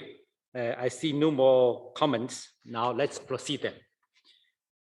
Let's now move to the first draft decisions concerning proposed changes to the names of properties already inscribed on the World Heritage List. I invite Mr. Balsamo to present the name changes. You have the floor. Thank you, Chair. The proposed name changes of the name of properties already inscribed on the World Heritage List are included in document WHC/21/44.com/8b. For this session, we have received 4 proposals, and to save time, we will present all of them and deal with the related draft decision all at once. First proposal, at the request of the Australian authorities, the committee is asked to approve a change to the English and French name of the property Fraser Island, inscribed on the World Heritage List in 1992. The name of the property becomes K'gari Fraser Island in English and K'gari Île Fraser in French. Second proposal, the request of the Kazakh authorities, the committee is asked to approve a change to the English and French name of the property Petroglyphs within the archaeological landscape of Tangali, inscribed on the World Heritage List in 2004. The name of the property becomes Petroglyphs of the archaeological landscape of Tanbali in English, and Pétroglyphes du paysage archéologique de Tambali in French. Third proposal, at the request of the Saudi Arabian authorities, the committee is asked to approve a change to the English and French name of Al-Ahir archaeological site Madin Saleh. Inscribed on the World Heritage List in 2008, the name of the property becomes Egra Archaeological Site Al-Hayr Mada in Salih in English and Site archéologique de Egra Al-Hayr Mada in Salih in French. Please note that the text of the document for this name change includes a typo in the French name, but this has been corrected in the draft decision on the screen. Fourth proposal, at the request of the Spanish authorities, the committee is asked to approve a change to the English and French name of the property, Archaeological Ensemble of Taraco, inscribed on the World Heritage List in 2000. The name of the property becomes Archaeological Ensemble of Taraco in English and Ensemble Archéologique de Taraco in French. Draft Decision 44-8B1, 44-8B2, 44-8B3, and 44-8B4 are on page 1 of both the English and French version of document 8B. Thank you, Chair. Thank you, Mr. Balsamo. Are there any questions? I see now. Let's proceed then. Now I invite you to adopt draft decisions 44-8B.1, 2, 3, and 4. But before doing so, I'd like to ask the rapporteur if she has received any amendments on the draft decision proposed. Ms. Rapporteur. Thank you, Mr. Chair. We haven't received any amendments to the decisions. Thank you. Are there any comments? I see now. I therefore declare draft decision 44-8B.1, 8B.2, 8B.3, and 8B.4 adopted.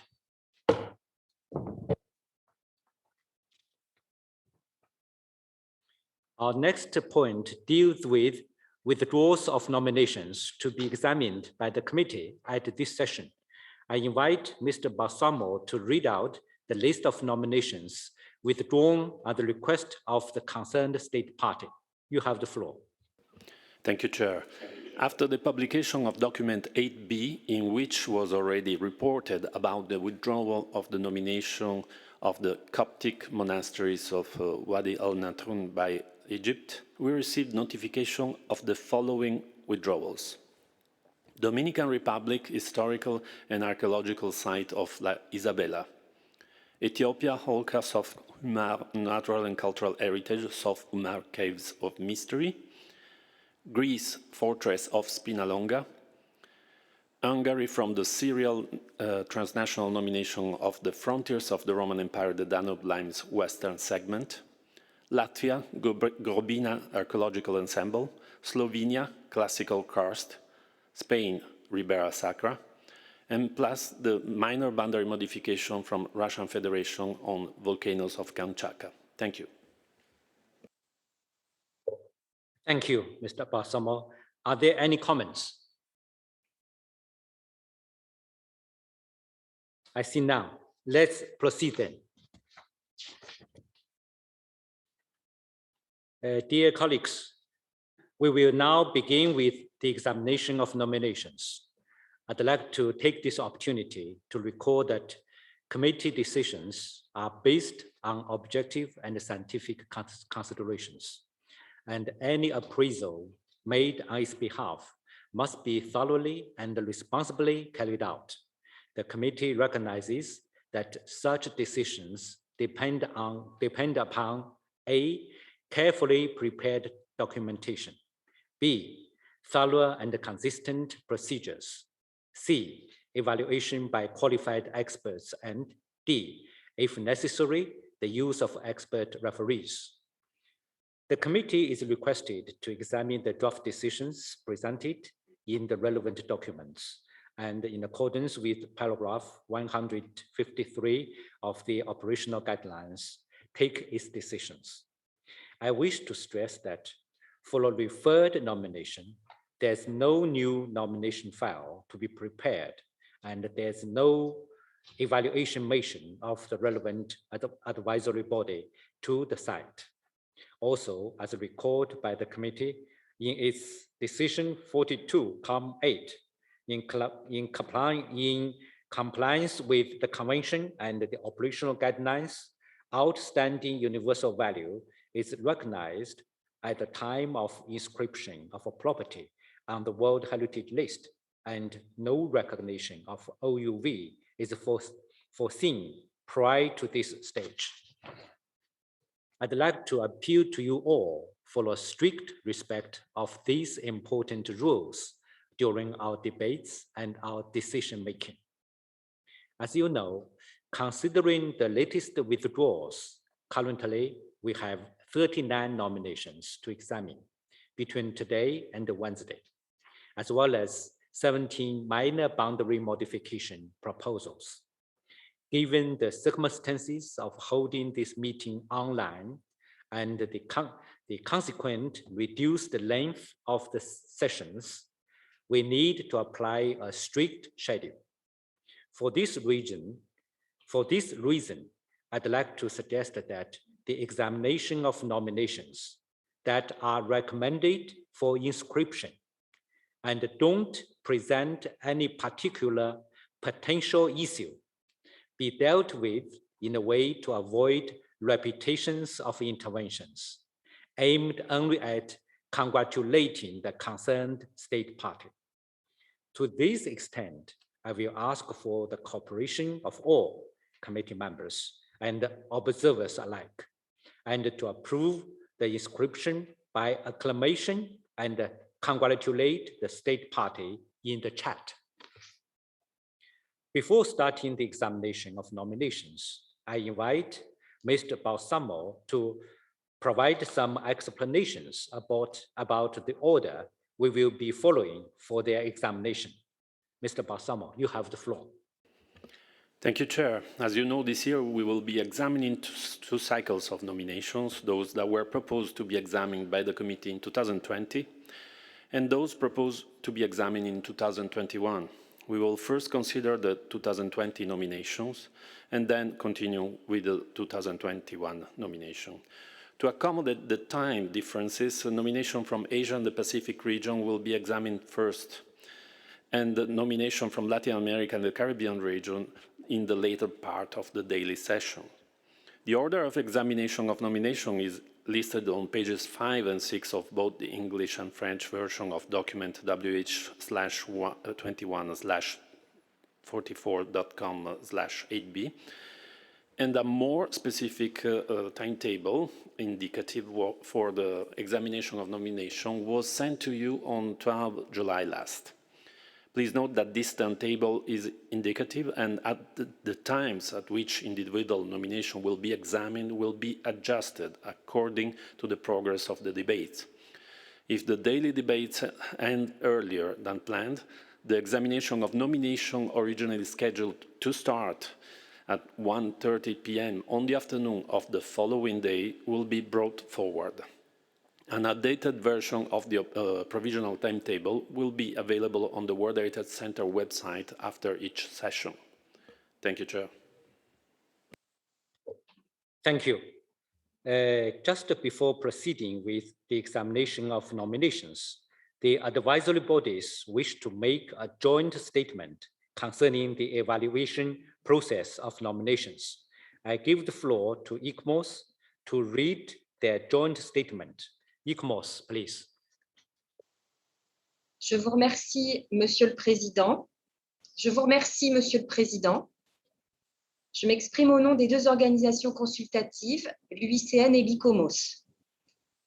L'UICN et l'ICOMOS tiennent à exprimer leur sincère gratitude envers les États parties pour l'excellente coopération déployée pour mener à bien le processus d'évaluation dans cette situation de pandémie mondiale sans précédent. Bien que le Covid-19 ait eu un impact sur le calendrier de certaines évaluations, l'UICN et l'ICOMOS se réjouissent du fait que la plupart des missions techniques d'évaluation ont pu être réalisées dans le respect des conditions sanitaires et de voyage, ainsi qu'en conformité avec les orientations.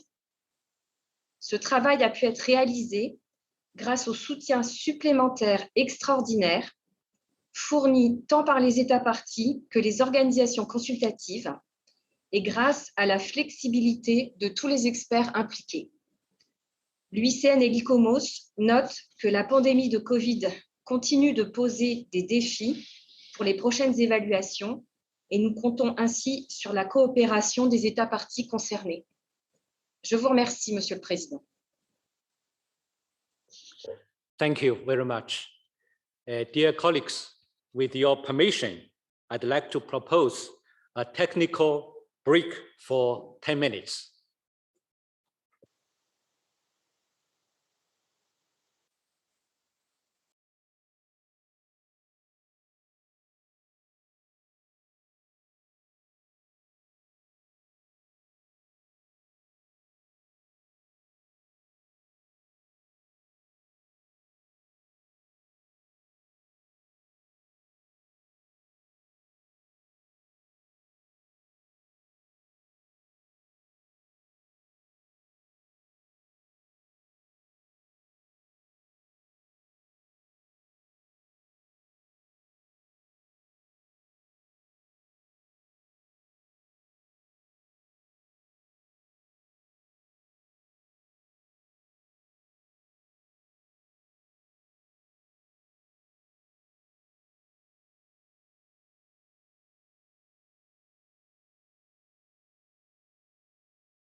Die Frau von Robert.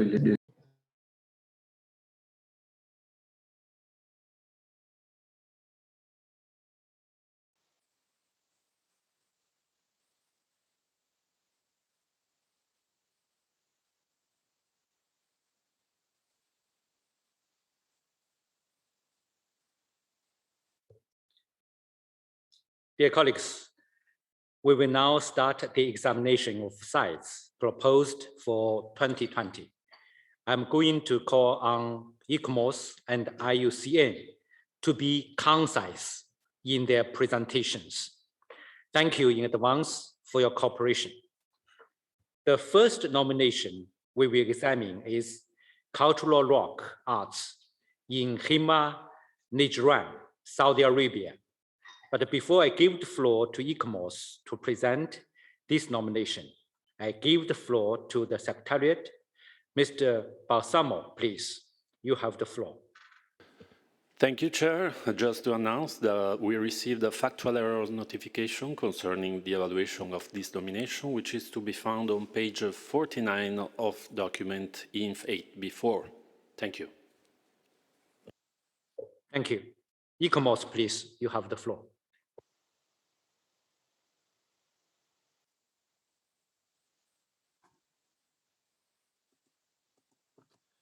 This is the presentation of the ICMOS evaluation Your of the cultural microphone. rock arts in Himalayan, Saudi Arabia. On this evaluation, ICMOS has received a letter on factual errors and has acknowledged some of these errors. Next slide, please. Located in an arid mountainous area of southwest Saudi Arabia, the cultural rock arts in Himalayan include a substantial collection of high-quality rock art depicting hunting, fauna, flora, and lifestyles in a cultural continuity for a period of 7,000 years. It contains also archaeological sites, ancient wells, and a toll station of the main Arabian Desert South-North caravan route. Through additional information provided during the evaluation period, specificities of the nominated property, including historical context and cultural sphere within the regional context, were defined and assisted to demonstrate the significance of Himalayan in terms of the artistic quality and the represented ancient beliefs and traditions throughout a long span of time. The nominated property demonstrates criteria 3. Criteria 1, 2, and 5 have not been met. Next slide, please. This serial nomination consists of 6 component parts within a single buffer zone. It encompasses the region's largest and most significant concentrations of rock art and rock inscription sites. Through exchanges of additional information during the evaluation period, ICMOS concludes that the boundaries of the nominated property are adequate and encourages the state party to advance archaeological research in the buffer zone.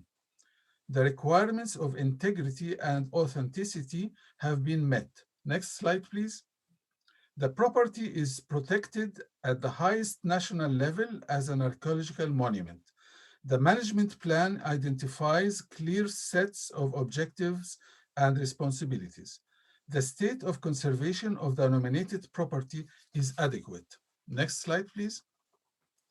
In summary, ICMOS key concerns relate to the boundaries adjustment, development conservation program, and strengthening of the management system. Indeed, the boundaries of the buffer zone could be enlarged to include Jabal Kaubab and parts of Jabal Qarra, which are adjacent to the proposed buffer zone, thereby adding a hill area that contains many important sites.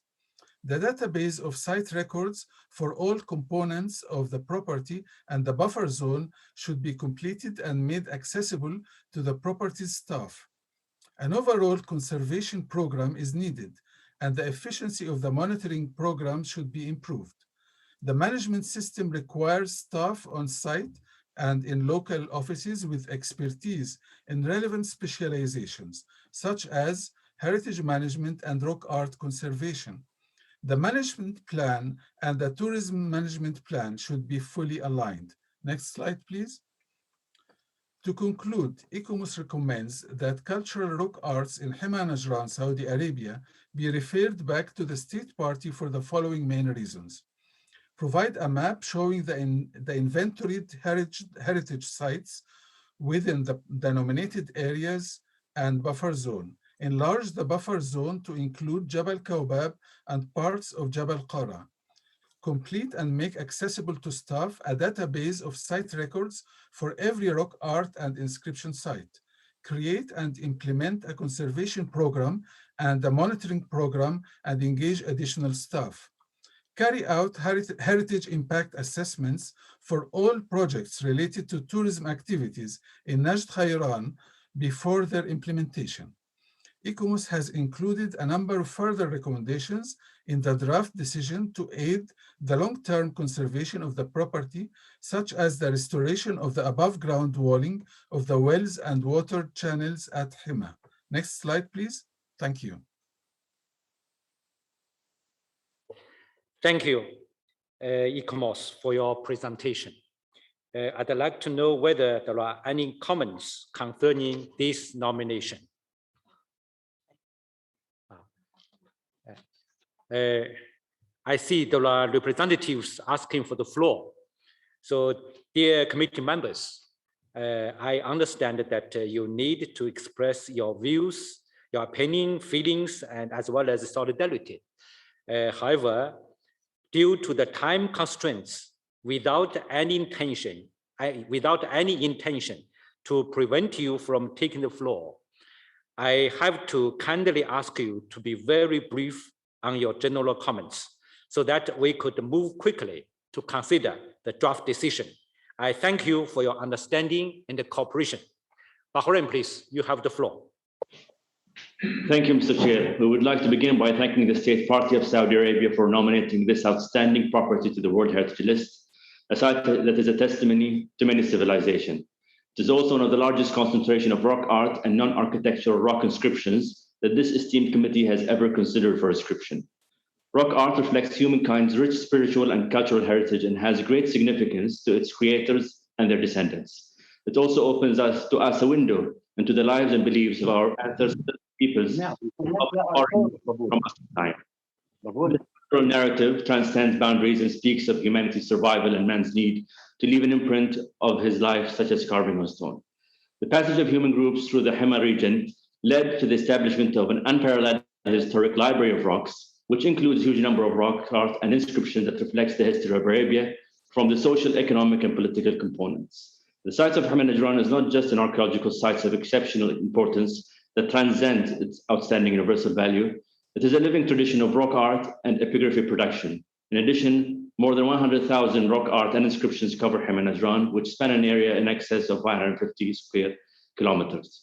This site represents a story of humanity in its physical evidence of human presence in Arabia, with different stages of human development displayed on rock art panels, ready to be studied and explored. Activities of humans such as hunting, gathering, and dancing are depicted with artistic inscriptions that date back to the Stone Age, Bronze Age, and the period of Arabian kingdoms. ICOMOS evaluation reconfirms this exceptional values, and its assessment clearly confirms that the site meets all requirements of inscription as outlined in the operational guidelines. Mr. Chair, members of the committee, we believe that the site Himalayan warrants an inscription on the World Heritage List. Thank you, Mr. Chair. Thank you for your comment. Norway, please. Thank you, Mr. Chair. Norway congratulates Saudi Arabia with this nomination. And then, distinguished members of the committee, Norway would like to say a few words as we are starting our work on item 8B. Norway observes that many amendments are submitted, which move the draft decisions towards inscription, contrary to the advice and draft decisions proposed by the advisory bodies. There are good scientific reasons for a referral and in particular a deferral. These mechanisms are here to assist the state parties in preparing nominations which meet the conditions of OUV and hence be inscribed on the World Heritage List. Unfortunately, These tools are not always used as intended to help a state party with presenting a complete and successful nomination. The signals given by the committee not using the tools mentioned is that there exists an alternative way to inscriptions where expert advices seems to be less relevant. Hopefully, the nomination reform will help us to solve these challenges. Norway will, in our work in this committee, emphasize that all recommendations and requests in the evaluations and draft decisions and only justified criteria should be retained in the amendments and decisions to be made. Thank you, Mr. Chair. Thank you for your comment. Brazil, please, you have the floor. Thank you, Mr. Chairman. We would like to thank the delegation of Bahrain for the clarification that have been presented to the committee concerning this nomination. We also thank the delegation of Saudi Arabia for the information that we have received concerning the measures that have been adopted in order to comply with the advisory board's request in order for this site to be inscribed on the World Heritage List. We understand that the state party has accepted all recommendations made by ICOMOS and has already started their implementation in the short time that elapsed since the report was made public. Besides having received the clear commitment of the government of Saudi Arabia, the committee will also be able to access the state party's action as the amendment proposed by Bahrain also requests that a report on the implementation of the recommendation be presented at its 46th session. In our view, this is more than sufficient for inscribing the Himalayan cultural area with the new name suggested by ICOMOS and accepted by Saudi Arabia in the World Heritage List. We are therefore glad to support these amendments and inscription of this site. Thank you, Mr. Chairman. Thank you. Oman, please. Thank you, Mr. Chair. I would like to thank the World Heritage Center and the advisory bodies for the comprehensive assessment reports submitted to the committee. I also wish to thank the State Party Kingdom of Saudi Arabia for the tremendous efforts developed to preparing the nomination dossier for the Hima culture area. In fact, the Hima culture is a unique example of extremely well-preserved petroglyphs and that covered more than 7 millennia for the last phase of the Upper Paleolithic up to the modern time. The beautiful human and animals figures and the inscription carved on these exceptional panels left the record of the culture that crossed the ancient caravan routes for the Arabian Peninsula of particular importance in the record about ancient language and writing system, including Musnad, Aramaic Nabatan, South Arabian and thematic Greek, and of course Arabic. In addition to the culture development, the animals and plants represented in the petroglyphs informs us also about the climatic and environmental change and how they impacted the local landscape and ecological niches. For this reason, the importance of this property is not limited to the state party, but also it can be directly extended to all countries of the Arabian Peninsula and the Middle East, which were closely interconnected through ancient caravan routes. All considered, there is no doubt about There is no doubt about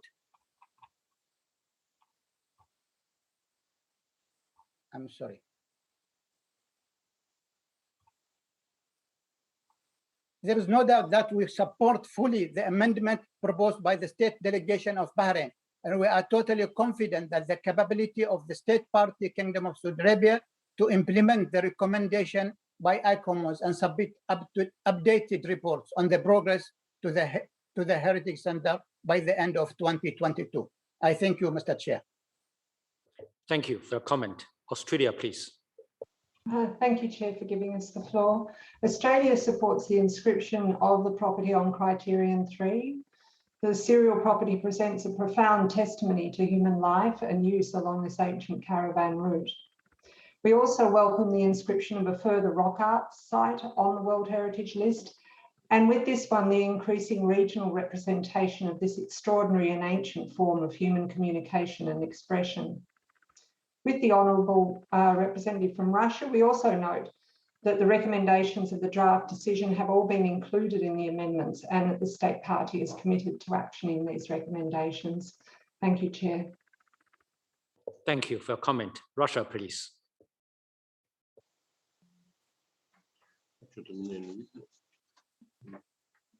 Thank you, Chair. Russian delegation would like to highlight the significant efforts of the State Party of Saudi Arabia in the documentation, conservation, and management of this impressive and at the same time complex archaeological site. These efforts allow now the international community to enjoy the unique rock art and archaeological heritage of Himalayan Najran.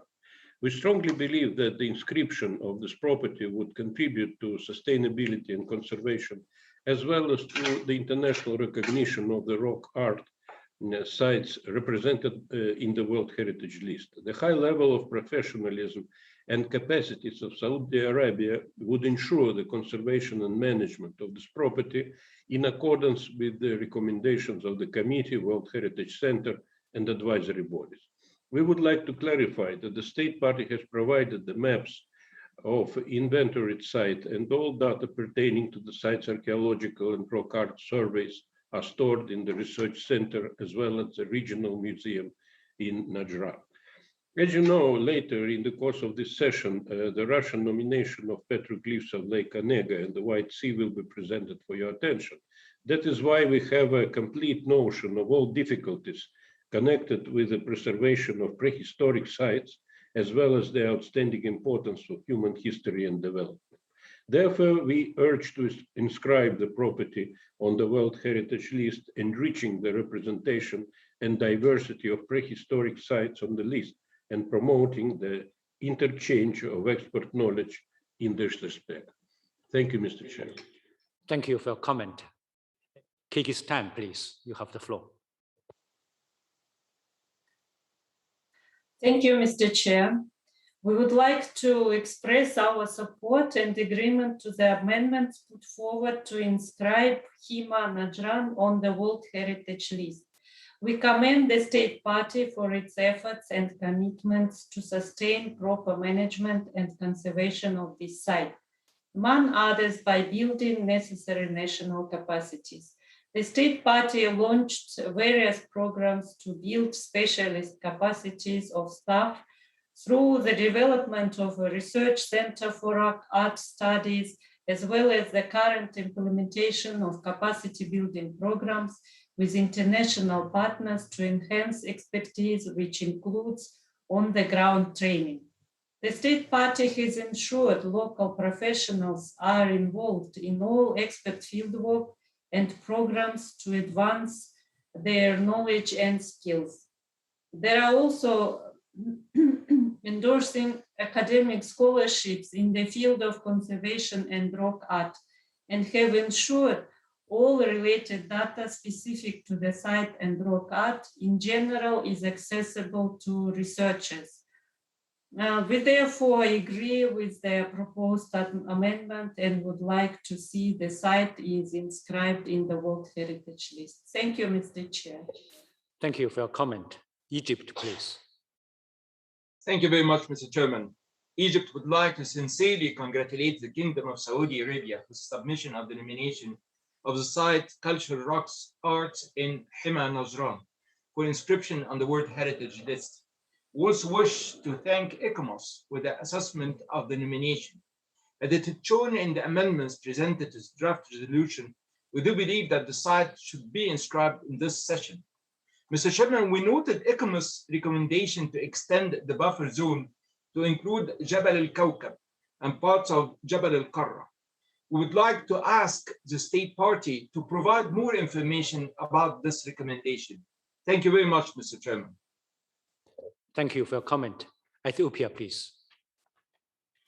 Yes, thank you, Chair. We also fully support the amendments put forward by Bahrain and sincerely congratulate the Kingdom of Saudi Arabia for bringing forth for inscription this very important site, which is really a common heritage to humanity. This is the largest concentration of rock art known, at least in our inscription list. There is none as such. Its outstanding universal value is indisputable. The state party has taken measures to comply with the recommendations of the advisory body. It has shown strong commitment to ensure that there are sufficient management systems and conservation programs. We therefore believe that this site should be inscribed during this session. Mr. Chair, we are also of the view that the recommendations of the advisory bodies are just recommendations. They are not carved in stone, but in this case, the recommendations were followed through, and therefore there is no reason why this site should not be inscribed at this session. Thank you very much, Chair. Thank you for your comment. Hungary, please. Thank you, Mr. Chair. According to the ICMOS evaluation, the property bears an exceptional testimony to a long series of cultural traditions, arguably to the Paleolithic and at the very least to the Neolithic, and stretching until the present day. People passed through, left a pristine inscriptions and rock art, the former in some cases describing their lived context and an environment, the themes in the rock art reflecting the changing character of the environment and how they adapted to it. We note ICMOS recommendation regarding carrying heritage impact assessments for any projects related to tourism activities at the property before they are implemented is very important. And based on the state party's latest update, there are no tourism development projects taking place. And in case of potential tourism development projects, the state party has expressed its commitment to conduct HIAs prior to implementing them, as clearly explained in the amendment. This is manifested through a number of royal decrees, which clearly stipulate that there shall not be any removal, modification, or damage to historical or archaeological sites and monuments, in addition to the Saudi law of antiquities, museums, and urban heritage, which also clearly outlines the protocols and standards to which all concerned government authorities must commit. As the ICMOS evaluation also declares, the legal protection of the nominated property is adequate. We also note that the state party has incorporated HIA methods in their capacity building programs to ensure staff across all Saudi inscribed World Heritage sites, as well as sites on the tentative list and national list, are equipped with the skills and understanding needed to implement proper HIAs. In view of the above, Hungary supports the amendment submitted by Bahrain regarding the inscription of Hima cultural area on the World Heritage List on the basis of Criterion 3 as one of the most impressive archaeological sites in Saudi Arabia. Thank you. Thank you for your comment. Thailand, please. Thank you, Mr. Chairperson. Thailand would like to express our appreciation to the state party of Saudi Arabia for investing its efforts and resources for the protection and preservation of the nominated property with its deep historical roots. In particular, we commend the efforts by the state party in its commitment to provide accessibility and integrity of data for the nominated property. We value data that is consistent and periodically updated to ensure the effective monitoring, conservation, protection, and management of the property. The digital database will provide an up-to-date information on the sites and is available to staff, research professionals via various partnerships, both at the national and international level. Thailand therefore fully supports the amendment proposed by Bahrain on the inscription of Hima Nashran in the World Heritage List. Thank you. Thank you for your comment. Spain, please. Muchas gracias, señor presidente. Desde un principio, España concibió y miró este expediente con la mirada educada de España, que es una potencia en pintura rupestre y arte rupestre, como todos ustedes saben. Y el interés en sponsorizar esta enmienda lo tenemos porque vemos que los compromisos que el Estado parte adquiere suplen con absoluta garantía las dudas o las carencias que en el informe de evaluación pudieran haber surgido. Y confiamos en la capacidad que este Estado tiene para llevar adelante esos compromisos. Ha dado sobradas muestras de ello, por tanto no incidiremos en otros argumentos que nuestros colegas han dado. Es cierto que ese sitio es un excelente ejemplo complejo, pero a la vez enriquecedor de museo al aire libre, que requiere de una conservación adecuada, una estrategia de conservación, por tanto, que responda y integre todos los activos que el elemento ofrece, pero queríamos además, puesto que en el informe de ICOMOS se ha hecho alusión a ello, queríamos, si este es el momento adecuado, presentar una pregunta al Estado parte para que nos responda qué piensan hacer o qué tienen previsto, qué planes tienen previsto en relación con los programas de conservación y capacitación. De esta manera abundará la información de la que nosotros estamos convencidos que es capaz de llevar adelante, pero clarificará algunas de las alusiones que en el informe se han hecho. Nada más y muchas gracias. Nos despedimos sabiendo que estamos a favor, como cosponsores, de que se inscriba en la lista de patrimonio este bien. Thank you for your comment. China, please. 谢谢主席。沙特阿拉伯的西马地区呢，以其岩画和石刻的密度和质量而闻名于世，其中包括7000多年来创作的杰出的图像，以及表达人类互动、信仰、传统和与挑战性的环境的关系的石刻，具有突出的普遍价值。该项目的完整性和原真性以及保护状况呢，都得到了咨询机构的肯定。因此呢，中方支持巴林就该项目提出的修正案，对沙特阿拉伯表示热烈祝贺。同时呢，希望缔约国进一步加强与专业机构的咨询机构的沟通，根据其建议，在项目列入名录后，进一步加强保护和管理工作，提高能力建设，切实保护好这项宝贵的遗产。谢谢。Thank you for your comment. Mali, please.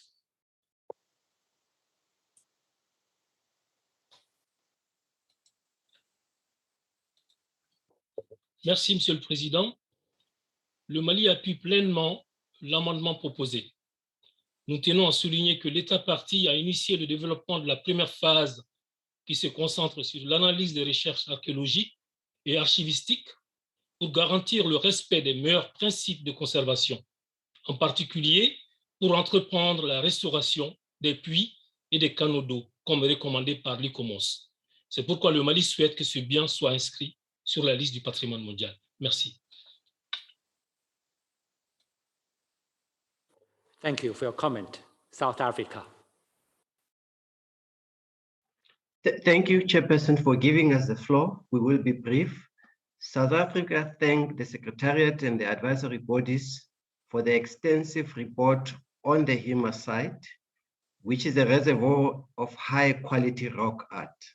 We thank Bahrain for clarifying some of the concerns raised in the report. We have noted that the advisory bodies have made only few recommendations, which the state party of Saudi Arabia has accepted and has already begun to implement some of them. We thank the state party of Saudi Arabia for its strong commitment in this regard. We thus support the proposed amendment by Bahrain and endorse the recommendation to enlist the site in the World Heritage List. I thank you. Thank you for your comment. Nigeria, please. Thank you, Mr. Chairperson.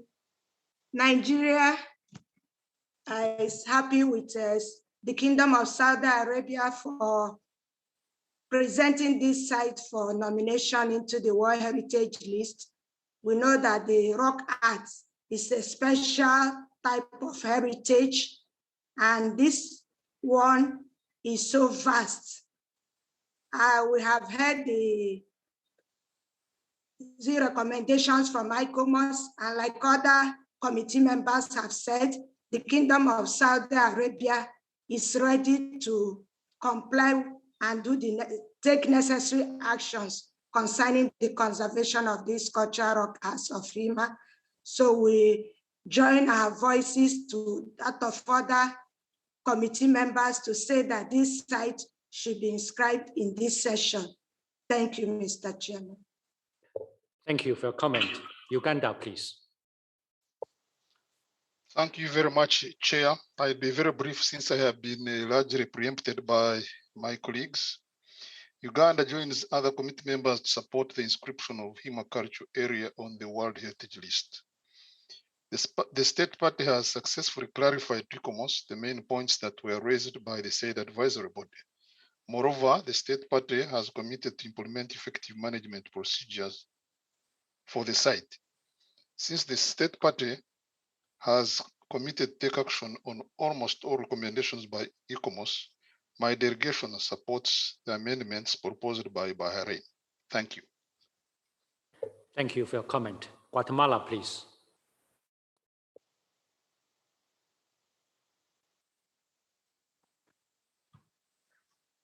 Muchas gracias, señor presidente. Antes de intervenir, solo quisiera confirmar que me escuchan, porque en la vez anterior no se escuchaba muy bien mi participación. Yes, please. Okay. Muchas gracias.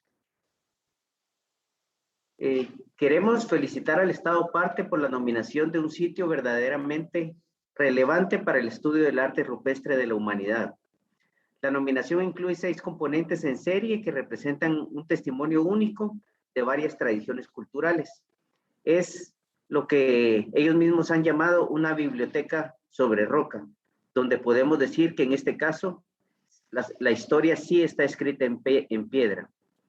Decenas de miles de textos preárabes confirman hechos históricos y un enorme corpus de petroglifos muestra los efectos de las variaciones climáticas y las respuestas a ellas. El registro no solo cubre el pasado, sino continúa hasta el presente. En este sentido, es preciso indicar que será un reto evitar daños y nuevas escrituras sobre los componentes del bien que pongan en riesgo el valor universal excepcional que se propone y justifica el criterio 3. De acuerdo con la evaluación de ICOMOS, los criterios 1, 2 y 5 no se han justificado. El enfoque en serie está justificado y la selección de los componentes que forman la serie es adecuada. Instamos al Estado parte para que implemente las 8 recomendaciones incluidas en el proyecto de decisión y aunque consideramos que el expediente debería ser devuelto al Estado parte para que tengan la oportunidad de realizar los cambios y ajustes necesarios, implementando las recomendaciones del órgano consultivo, estamos en una postura de aceptar el consenso que es claro y evidente en esta evaluación de la nominación de un nuevo sitio para la lista de Patrimonio Mundial. Muchas gracias. Thank you for your comment. I will ask ICOMOS to give some clarifications. You have the floor.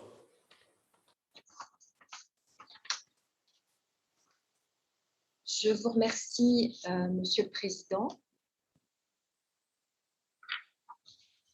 Je ne crois pas qu'il y avait des questions précisément adressées à l'ICOMOS, mais je peux confirmer que comme présenté dans l'évaluation de l'ICOMOS, l'ICOMOS a considéré que le critère 3 a été justifié.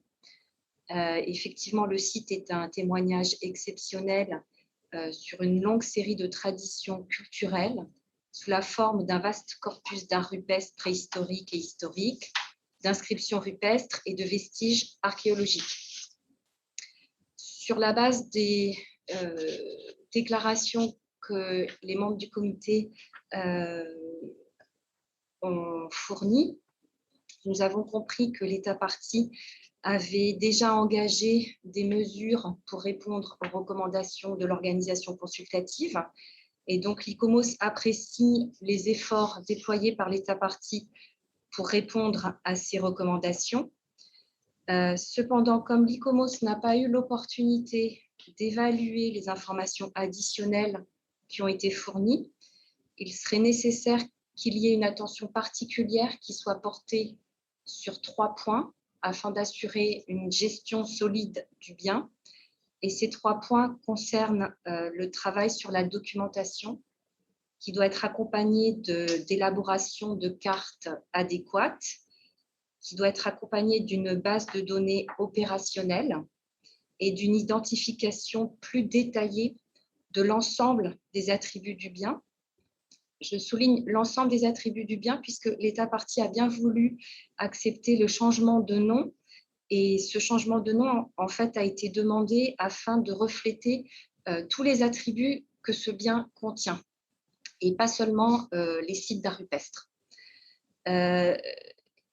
Donc, pour revenir sur les points d'attention, donc la documentation, le programme de conservation qui doit être élaboré et intégré au plan de gestion, et finalement le programme de suivi qui doit être rendu opérationnel avec des indicateurs clés qui permettront de suivre l'état de conservation de l'ensemble des attributs du bien ainsi que les menaces identifiées. Je vous remercie, Monsieur le Président. Thank you.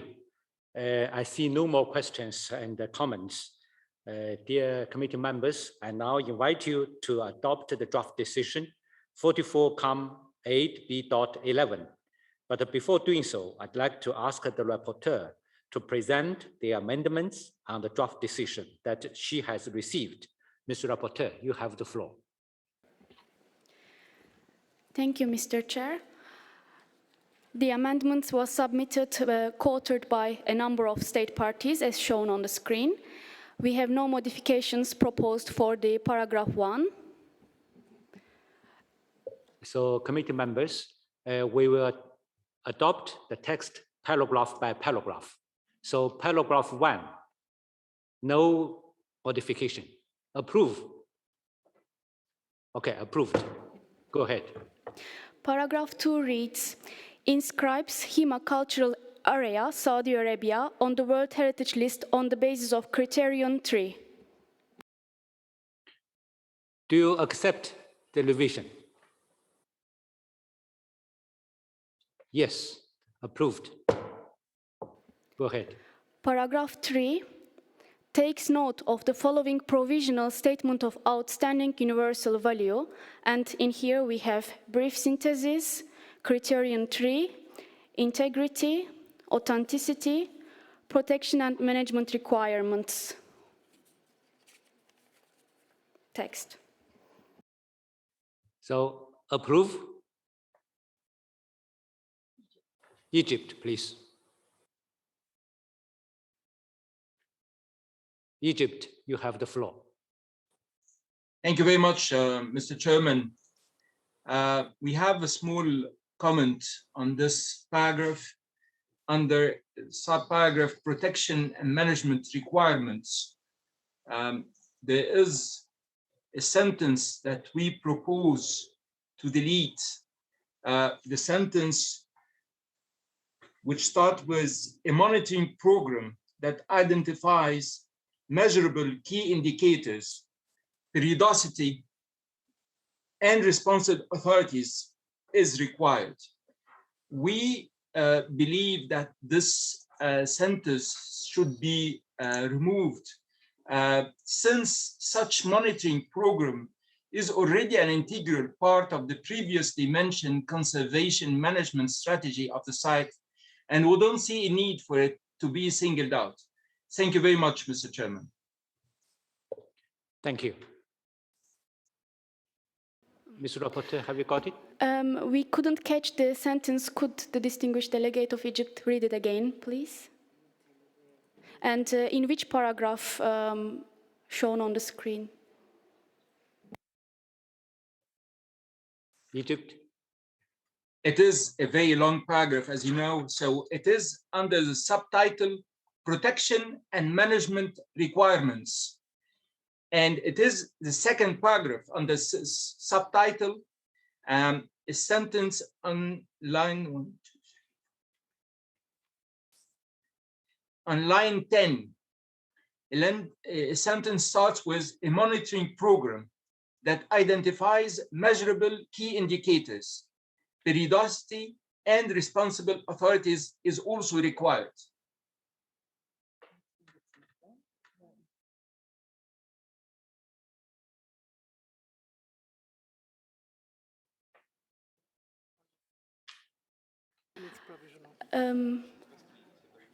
Perhaps it was from a previous amendment.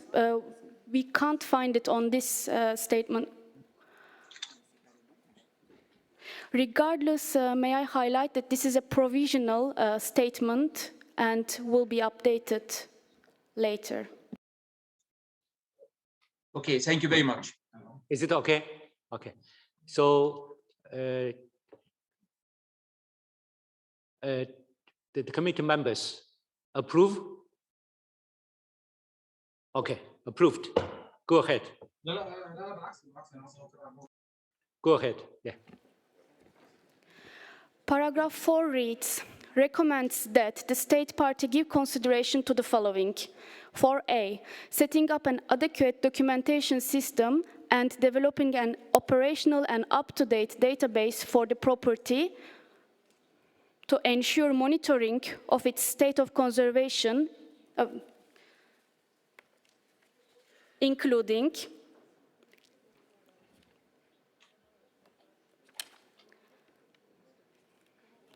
could you please merge the sentence? Thank you.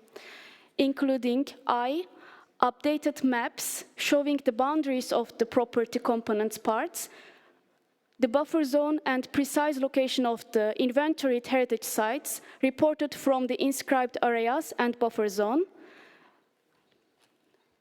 2, a database of site records for every known rock art and rock inscription site inventoried in the property and the buffer zone with clear maps within a GIS.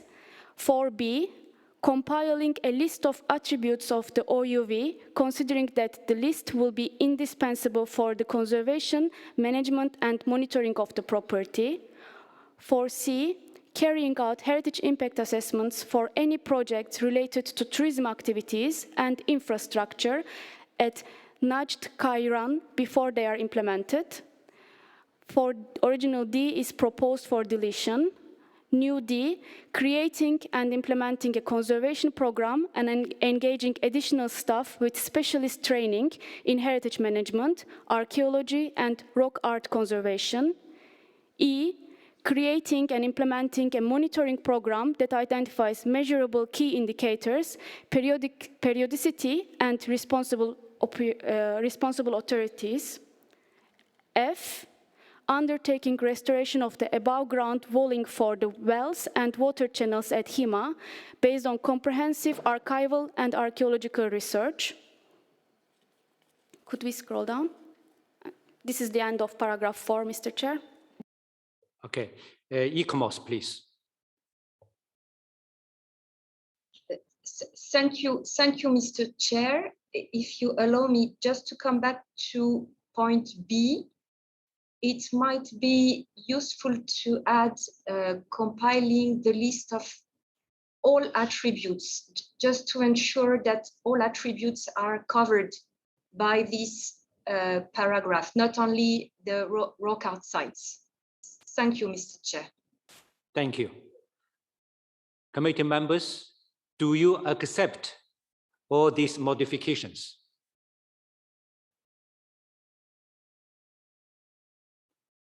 Okay, approved. Go ahead. New paragraph 5 also recommends the state party to advance archaeological research in the buffer zone and to consider the option of extending the property in the future in case information comes to light that contribute to the understanding of the property. Do you agree with the modification? Yes, approved. And paragraph 6 requests the state party to submit to the World Heritage Center by 1 December 2022 a report on the implementation of the above-mentioned recommendations for examination by the World Heritage Committee at its 46th session. Full stop. Approve?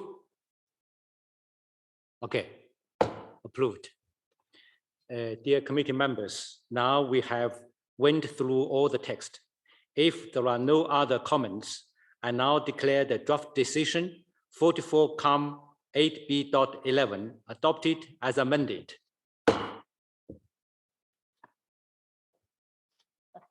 They are waving flags. Let me congratulate Saudi Arabia on behalf of the entire committee for the inscription of this property on the World Heritage List. Saudi Arabia, you have the floor for a brief 2-minute statement.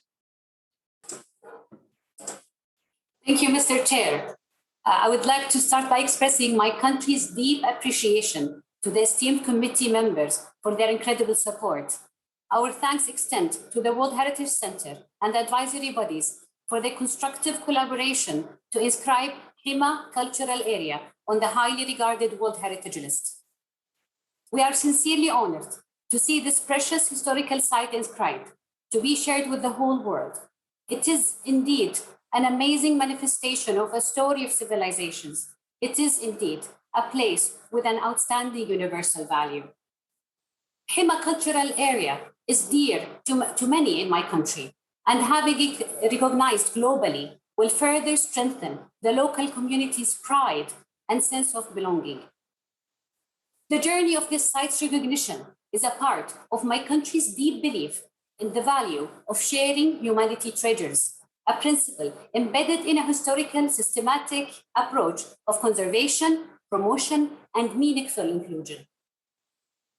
That journey was led by the Ministry of Culture and spearheaded by the Heritage Commission, supported by our National Commission and the solid backbone of Najran municipality and the local community.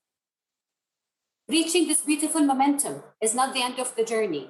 We will spare no effort to continue and enhance the diligent management and conservation of Hima Cultural Area. Today, Hima Cultural Area is joining 5 other treasured World Heritage sites in Saudi Arabia, and hopefully many more to come. Thank you, Mr. Chair. Thank you. Thank you. Once again, congratulations.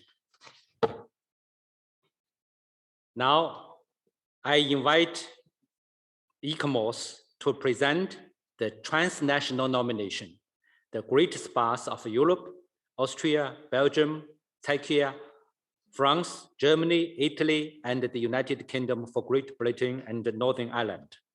But before I give the floor to the Secretariat, before I give the floor to ICOMOS, first, I give the floor to the Secretariat. Mr. Balsamo, you have the floor. Thank you, Chair. Just to announce that we received 2 factual errors letters concerning the evaluation of this nomination, which are to be found on page 25 and 26 of document INFAIT before. Thank you. Thank you. Now, ICOMOS, please, you have the floor. Voici la présentation de l'évaluation de l'ICOMOS portant sur les grandes villes d'eau d'Europe, Allemagne, Autriche, Belgique, France, Italie, Royaume-Uni et Tchéquie. Concernant cette évaluation, l'ICOMOS a reçu une lettre d'erreur factuelle et a reconnu certaines de ces erreurs. Diapositive suivante. Les grandes villes d'eau d'Europe comprennent les stations thermales internationales les plus prestigieuses, témoignant du phénomène du thermalisme européen qui prospéra entre 1700 environ et les années 1930. Le bien proposé pour inscription présente un important échange d'influences et d'idées innovantes liées à la médecine, à la balnéothérapie, à l'architecture thermale et aux installations de loisirs, qui s'expriment matériellement par une typologie urbaine centrée sur les sources minérales naturelles et par des exemples importants d'architecture, tels que les salles de pompage et les halls des sources, conçus pour exploiter les ressources naturelles en eau minérale et permettre de les utiliser pour les bains et les cures d'eau thermale. Diapositive suivante. L'analyse comparative démontre que sur plus d'1 millier de lieux pouvant être décrits comme des villes thermales à la fin du XVIIIe siècle dans toute l'Europe, le bien en série se distingue par son influence sur le développement des villes d'eau et de la balnéothérapie, non seulement en Europe, mais aussi dans d'autres parties du monde. Au travers des échanges d'informations complémentaires avec les États parties au cours du cycle d'évaluation, l'ICOMOS a conclu que le bien proposé pour inscription répond aux critères 2 et 3. Diapositive suivante. Le bien en série comprend 11 villes situées dans 7 pays européens. Les conditions d'authenticité et d'intégrité ont été généralement satisfaites. Des ajustements de délimitation de certains éléments constitutifs et de leurs zones tampons doivent être finalisés. Le grand nombre de projets de développement reçus pendant le processus d'évaluation soulève certaines inquiétudes quant aux effets négatifs potentiels sur les conditions d'intégrité. Ainsi, le projet de décision comprend des recommandations sur la manière dont les États parties peuvent renforcer les mécanismes de protection et de gestion afin de répondre à ces préoccupations. Diapositive suivante. La protection juridique est appropriée en général, mais quelques lacunes mineures doivent encore être résolues pour certains éléments constitutifs. Le système global de gestion de l'ensemble du bien est bien conçu, mais son efficacité devra être évaluée sur la durée. Le système de suivi devrait être détaillé davantage afin de préciser certains indicateurs et de mieux prendre en compte les facteurs affectant le bien. Au niveau des éléments constitutifs, tous les plans de gestion locaux doivent être officiellement approuvés et mis en œuvre dès que possible. Diapositive suivante. Voici un résumé de l'évaluation de l'ICOMOS portant sur la valeur universelle exceptionnelle mise en avant pour le bien proposé pour inscription. Diapositive suivante. En conclusion, l'ICOMOS recommande que les grandes villes d'eau d'Europe, Allemagne, Autriche, Belgique, France, Italie, Royaume-Uni, Tchéquie, soient inscrites sur la liste du patrimoine mondial sur la base des critères 2 et 3. Un certain nombre de recommandations additionnelles ont été intégrées au projet de décision afin de renforcer la gestion et la conservation du bien sur le long terme. L'ICOMOS recommande également que le nom du bien en anglais soit modifié. Diapositive suivante. Je vous remercie. Thank you, ICOMOS, for your presentation. I'd like to know whether there are any comments concerning this nomination. Dear colleagues, as it is a property recommended for inscription, if there's no objection, for the interest of time, I propose that we move on directly to the draft decision. Do you agree with such a proposal?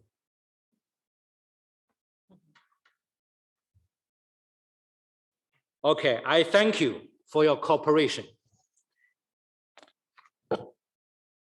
Now I invite you to adopt the draft decision 44-8B.16. But before doing so, I'd like to ask the rapporteur if she has received any amendments on the draft decision proposed. Ms. Rapporteur. We have received no amendments, Mr. Chair. Thank you. So I see now. I therefore declare draft decision 44-8B.16 adopted. Let me congratulate Austria, Belgium, Czechia, France, Germany, Italy, and the United Kingdom of Great Britain and Northern Ireland on behalf of the entire committee for the inscription of this property on the World Heritage List. Representative of the state parties you have the floor for a brief 2-minute statement. Thank you. Thank you, Mr. Chair. Thank you. You have the floor. Thank you, Mr. Chair. As the coordinating state party for the nomination, we would like to invite you to listen to the speech of the Minister of Culture of the Czech Republic, delivered on behalf of all submitting countries and followed by expressions of thanks from the Lord Mayors and Mayors of the component spa towns spoken in their native languages. We hope for your indulgence as the video is a little bit longer than 2 minutes. Thank you for your attention, Mr. Chair. Okay, please. Mr. Chairperson, dear members of the World Heritage Committee, dear colleagues, ladies and gentlemen, on behalf of all submitting countries that have collaborated in this nomination, Austria, Belgium, France, Germany, Italy, United Kingdom, and the Czech Republic, I would like to express our sincere thanks to ICOMOS for its positive evaluation and to the World Heritage Committee for the decision to inscribe our serial transnational property, the great spa towns of Europe, onto the World Heritage List. The inscription recognizes the exceptional significance of the European spa phenomenon and highlights the remarkable values of spa culture and architecture. It's a great honor for us and an inspiring example of transnational cooperation and partnership between all 7 countries involved. We are aware of the importance of sustainable preservation and presentation of this cultural heritage for future generations, and we are committed to ensuring that our common World Heritage property is conscientiously managed in the spirit of the Convention. The local communities in the spa town, the citizens and experts involved for many years in the preparation of the nomination have all been waiting and watching for the confirmation of the outstanding universal value of the property and are participating with us right now. Thank you, Mr. Chair, and now I would like to briefly give the floor to the Lord Mayors and Mayors of all the spa towns involved. Die Bürgerinnen und Bürger von Baden bei Wien in Österreich nehmen die freudige Nachricht von dieser großartigen Eintragung in die Liste des Weltkulturerbes mit Freude auf. C'est avec un immense plaisir que je vous transmets les remerciements des citoyens de la ville de Spa pour cette exceptionnelle inscription. Je mi velkou ctí poděkovat za všechny občany města Františkovy Lázně za tento výjimečný zápis. Karlovy Vary jako člen slavných lázní Evropy vyjadřují svou obrovskou radost a vděčnost nad zápisem na světové dědictví UNESCO. Je mi velkým potěšením jménem občanů města Mariánské Lázně poděkovat za tento mimořádný zápis. C'est avec un immense plaisir que je vous transmets les remerciements des citoyens de la ville de Vichy pour cette exceptionnelle inscription.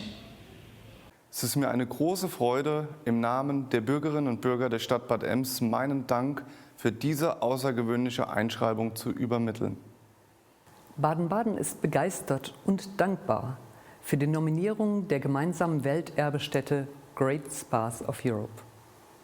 Bad Kissingen freut sich außerordentlich, mit den Great Spas of Europe nun in die Welterbeliste eingeschrieben zu werden. Montecatini Terme desidera esprimere la sua gioia e gratitudine come sito patrimonio mondiale delle grandi spa d'Europa.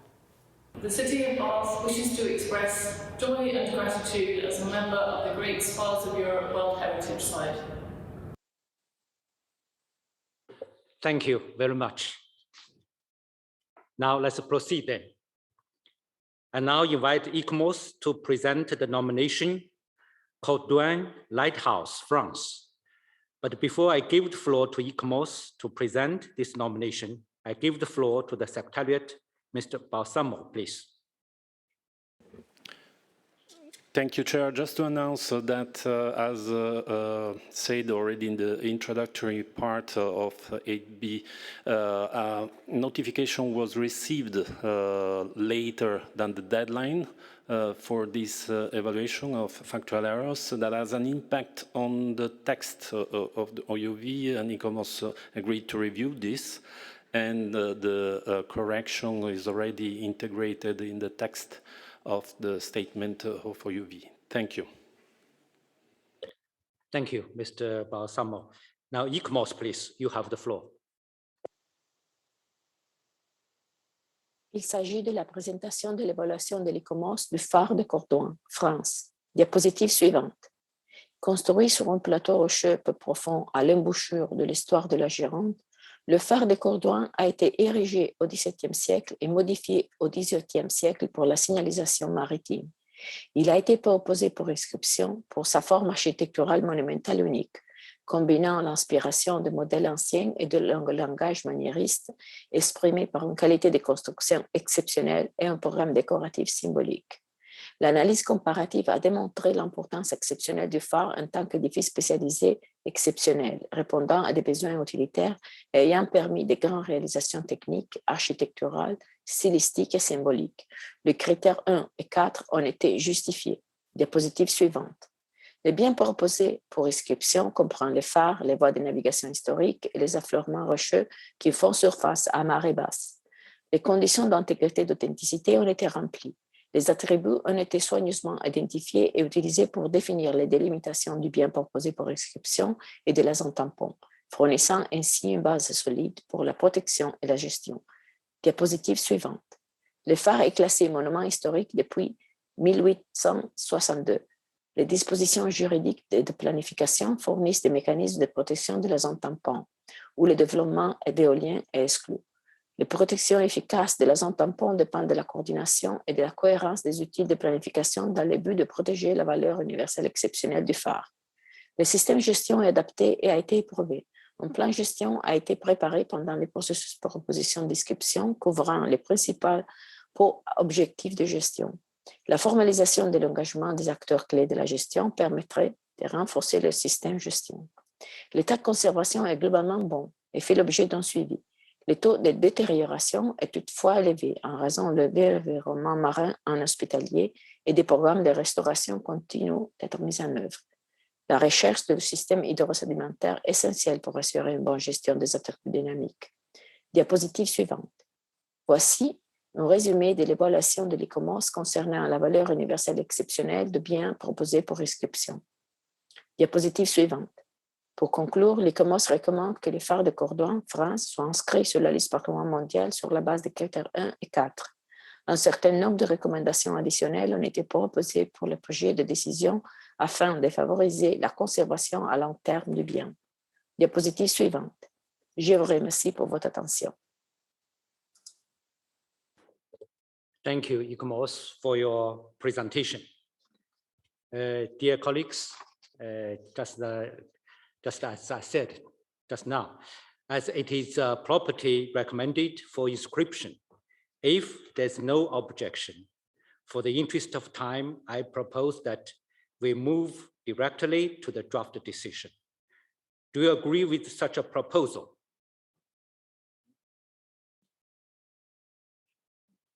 Okay, I thank you for your cooperation.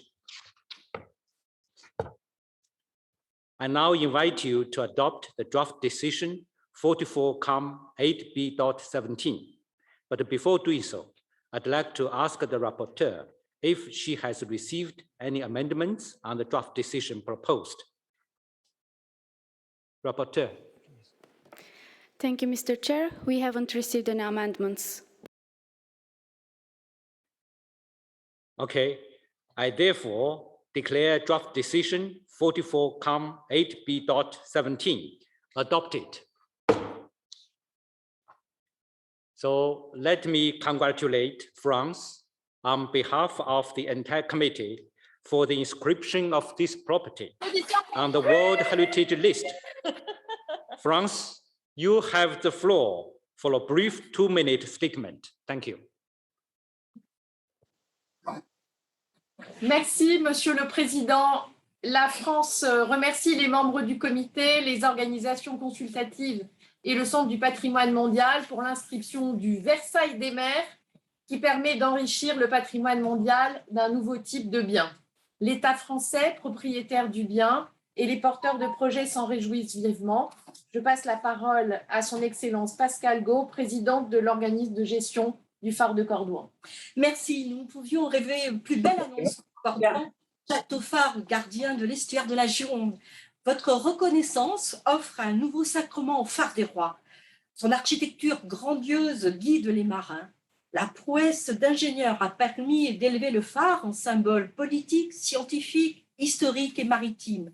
Cordouan, au XXIe siècle, c'est toujours cette belle volonté humaine qui conduit aujourd'hui à son inscription. Je remercie très sincèrement les services de l'État, la région Nouvelle-Aquitaine, les départements de la Gironde et de la Charente-Maritime, l'association du phare de Cordouan et tous les habitants de nos territoires. Oui, c'est un grand jour pour nous tous qui mêle à la fois fierté et émotion. Et sur son plateau rocheux, Cordouan, avec ses gardiens, illumine désormais toutes les rives du monde. Cette inscription au patrimoine mondial nous oblige pour des générations. Soyez assurés que nous y répondrons.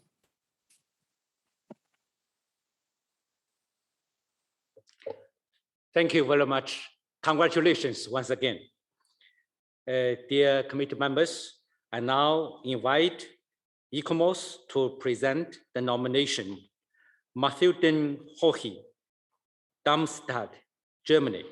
But before I give the floor to ICOMOS, I give the floor to the Secretariat. Mr. Balsamo, please. Thank you, Chair. We received a factual error notification concerning the evaluation of this nomination, and this is to be found on page 33 of document INF 8B4. Thank you. Thank you, Mr. Balsamo. ICOMOS, please, you have the floor. This is the presentation of the ICOMOS evaluation of Matilda Hohe, Darmstadt, Germany. On this evaluation, ICOMOS has received a letter on factual errors and has acknowledged some of these errors. Next slide, please. Matilda Hohe, Darmstadt is an artist colony that was created in 1899, designed and built by its artist members as a center for the new reform movements in architecture, arts, and crafts, then emerging its expansion for successive international exhibitions in 1901, 1904, 1908, and 1914 are a testimony of early modern architecture, urban planning, and landscape design, all of which were influenced by arts and crafts movement and the Vienna Secession. The comparative analysis demonstrates the significance of Matilda Hohe, Darmstadt in terms of innovative architecture and urban landscape in the early 20th century, and innovative ensemble of living, working, and exhibiting in a modern urban landscape. The nominated property is an important contributor to innovative, experimental, and functional architecture, interior furnishings, and landscape designs through its international exhibitions, and can be considered a forerunner of architectural modernism. It demonstrates criteria 2 and 4. Next slide, please. The nominated property is located on the highest elevation above the city of Darmstadt in West Central Germany. It consists of 2 component parts with 1 buffer zone. During the course of the evaluation, exchanges between ICOMOS and the state party resulted in adjustments to the boundaries of the nominated property and of its buffer zone. The additional information on the conservation history of each building within the nominated property, which were submitted by the state party in response to the interim report, confirms the conditions of integrity and authenticity. However, the location that is proposed for a visitor center within the boundaries of the nominated property seriously undermine the integrity of the property regarding the sight lines and potential traffic pressures. Next slide, please. The nominated property, including the buildings, landscapes, and artworks, is defined as cultural monument, and the legal protection is adequate. ICOMOS considers the management system adequate. Conservation measures are missing a conservation management plan that ensures a consistent conservation approach, particularly for privately owned properties. Vehicular traffic and parking within the property should be carefully monitored and controlled with the expected growth of visitors' numbers. Next slide, please. In summary, The comparative analysis justifies consideration of this property for the World Heritage List, and criteria 2 and 4 have been demonstrated. The legal protection and management of the property are generally adequate. The key concern is related to the location of the visitor center within the nominated property's boundaries that would impact the integrity of the property. Next slide, please. To conclude, ICOMOS recommends that Matilda, Darmstadt, Germany, be referred back to the state party for the following reason. Relocate the proposed visitor center outside the boundaries of the property with careful consideration to the property's integrity regarding sight lines and vehicular traffic impact. ICOMOS has included a number of further recommendations in the draft decision to aid the long-term conservation of the property. Next slide, please. Thank you. Thank you, ICOMOS, for your presentation. I'd like to know whether there are any comments concerning this nomination. Brazil, please.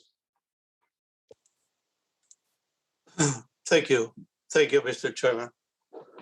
Having presented the work of Roberto Burle Marx, Brazil's famous modernist architect and landscapist, for evaluation of this committee, our country is very much interested in this nomination by Germany of the Matilda Darmstadt, an outstanding early 20th century ensemble of experimental buildings and landscapes that represent a prototype of modernism.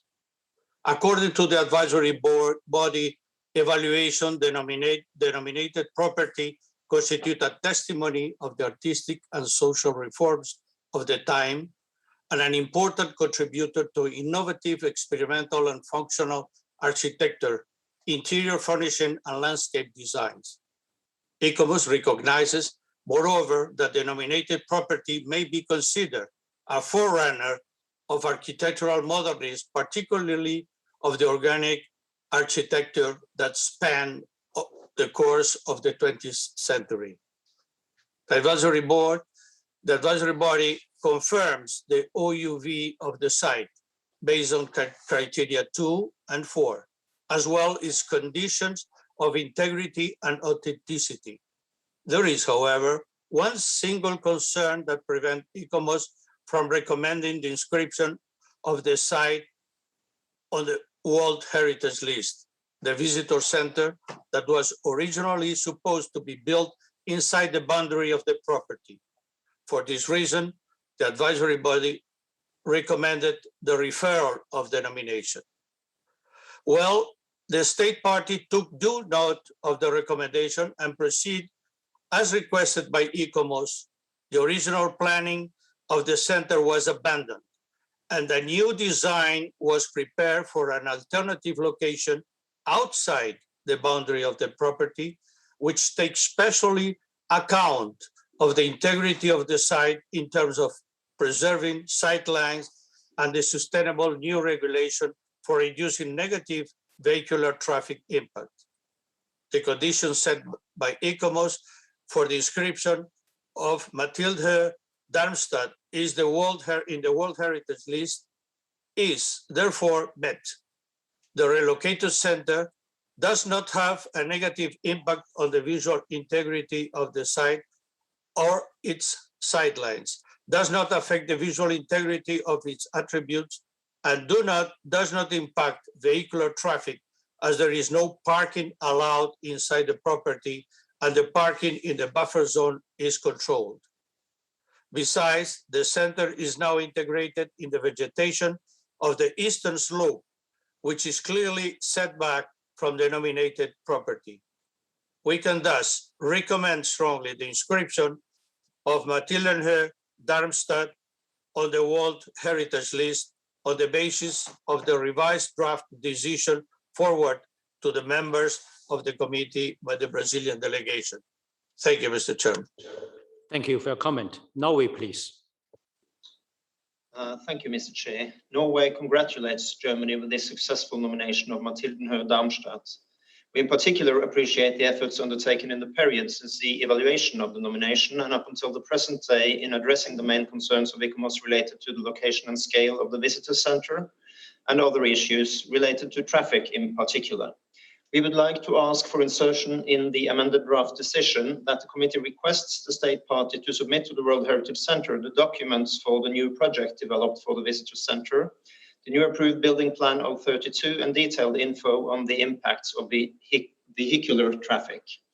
And further, in the final para, we would kindly ask for the submission of the report by the 1st of December 2021, so that WHC and ICOMOS can review the information before the visitor center is actually built.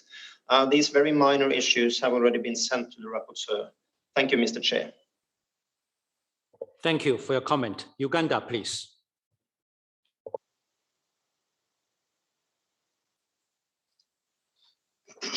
Thank you very much, Chair.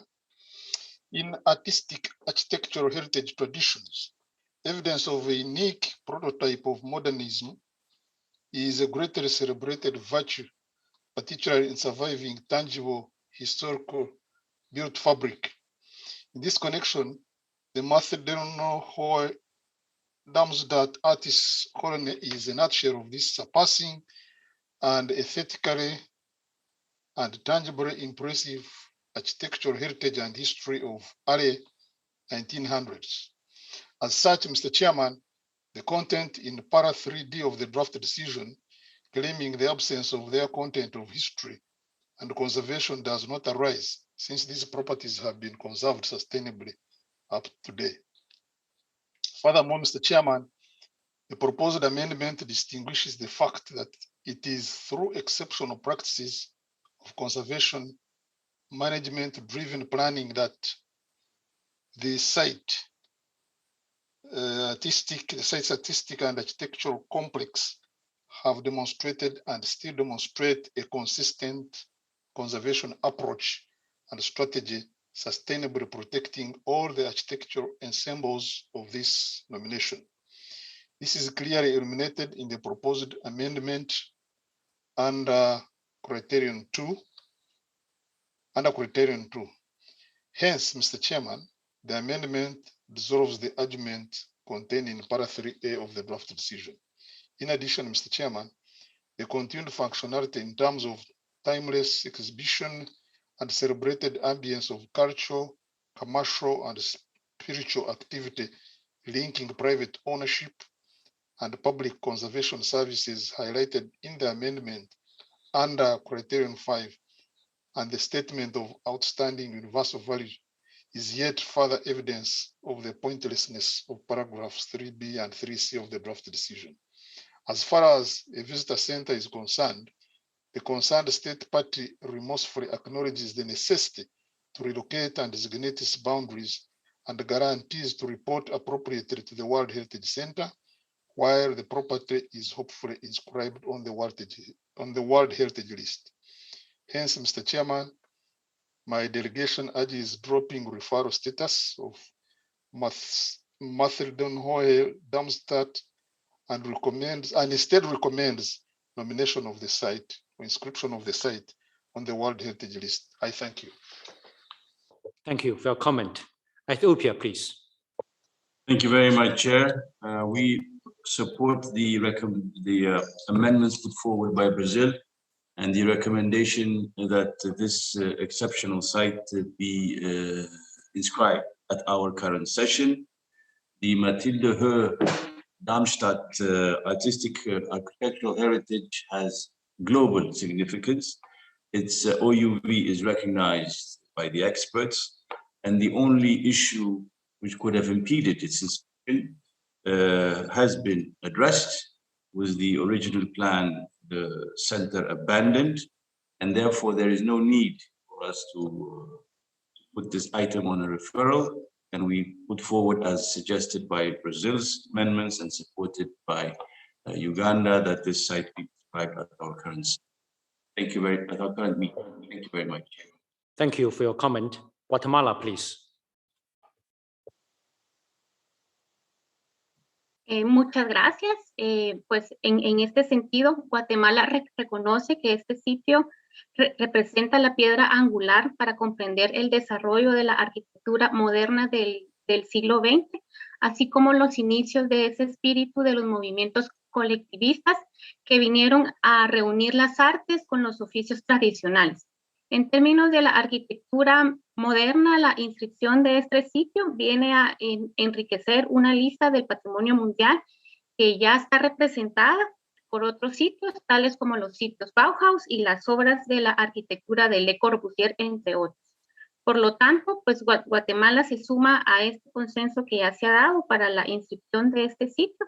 Asimismo, como lo mencionó el país de Noruega, nos gustaría pues resaltar una recomendación que consideramos muy importante y pues lo haremos saber cuando lo estemos revisando párrafo por párrafo en las enmiendas. Gracias.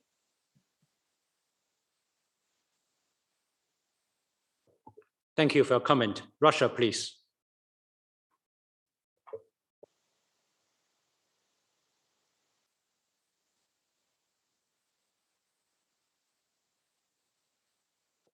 Yeah, Russia, please. You have the floor. Thank you, Chair. Our delegation has been co-author of this nomination, and we confirm our satisfaction for the successful presentation of this property.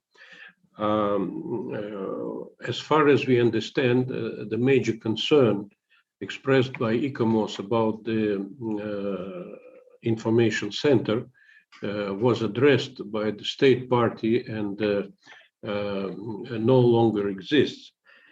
Allow me to add that the property also has a great spiritual significance conveyed by the Russian chapel on the Matilda and Darmstadt. The Russian revival style church with gold onion domes was built between 1897 1899 by the architect Léon Benoit and used as a private chapel by the last emperor of Russia, Nicholas II, whose wife Alexandra was born in Darmstadt. It was built of Russian stone and that some people claim built on soil from Russia brought to Darmstadt by train. The church was used by the Russian royal family during regular visits to the Tsarina's childhood home. Today, it is the center of the Russian community in Darmstadt. I would like to congratulate the state party on the protection of the site and the conservation done in the few past years. The work has been carried out with great respect for material and substance. I also appreciate that the planning for the construction of the visitor center in the property has been abandoned. So we fully support the inscription of this nomination into the World Heritage List. Thank you. Thank you for your comment. Saudi Arabia, please. Thank you, Mr. Chair. Can you hear me?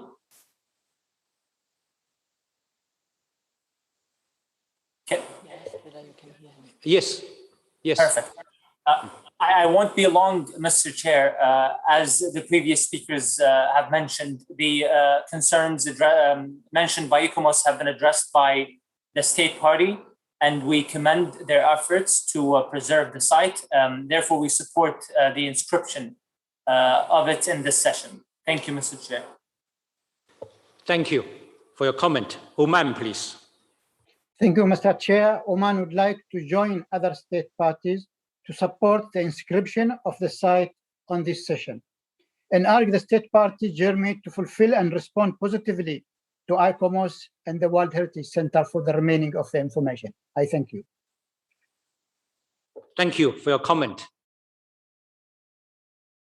I see no more questions and comments. So, ICOMOS, would you like to have the floor?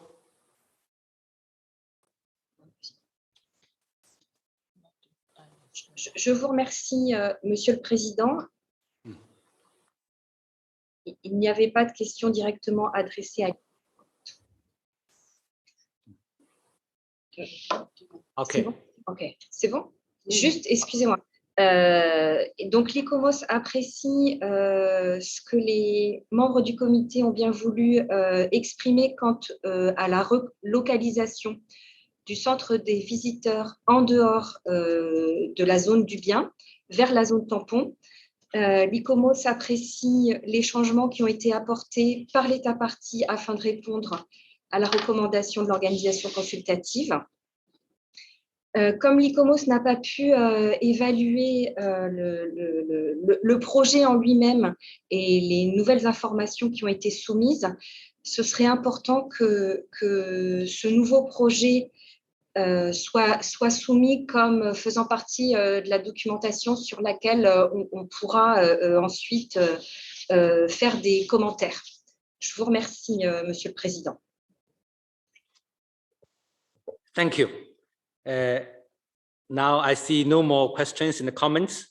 Dear committee members, I invite you to adopt the draft decision 44-8B.18.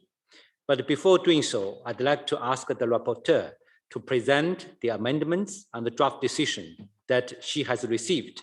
Mr. Rapporteur, you have the floor. Thank you, Mr. Chair. We received an amendment from the distinguished delegate of Delegation of Brazil, as shown on the screen. We have no modifications under paragraph 1, Mr. Chair. Okay, dear committee members, we'll approve the text paragraph by paragraph. So for paragraph 1, approved. Go ahead. Paragraph 2 reads, inscribes Matilda and Xuejun, Darmstadt, Germany, on the basis of criteria 2 and 4. Any objection? No objection. Approved. Go ahead. New paragraph 3 takes note of the following provisional statement of outstanding universal value. This is highlighted, Mr. Chair, as a common practice. We use the standard text in here, and it will be added automatically to every paragraph 3 when the amendment deviates into inscription. So the paragraph then lists brief synthesis, criterion 2, criterion 4, statement of integrity, authenticity, and protection and management requirements.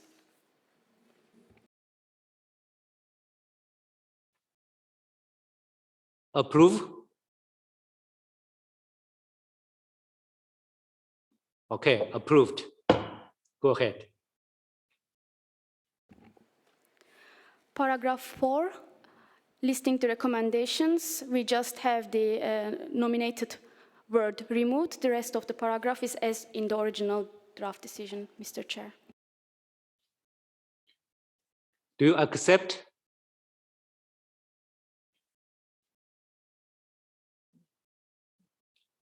Yes, I see no objection. Approved. And new paragraph 5, as mentioned by the distinguished delegate from Norway, there is a proposal. So I will first read the amendment received from Brazil, and then we look at Norway's proposal.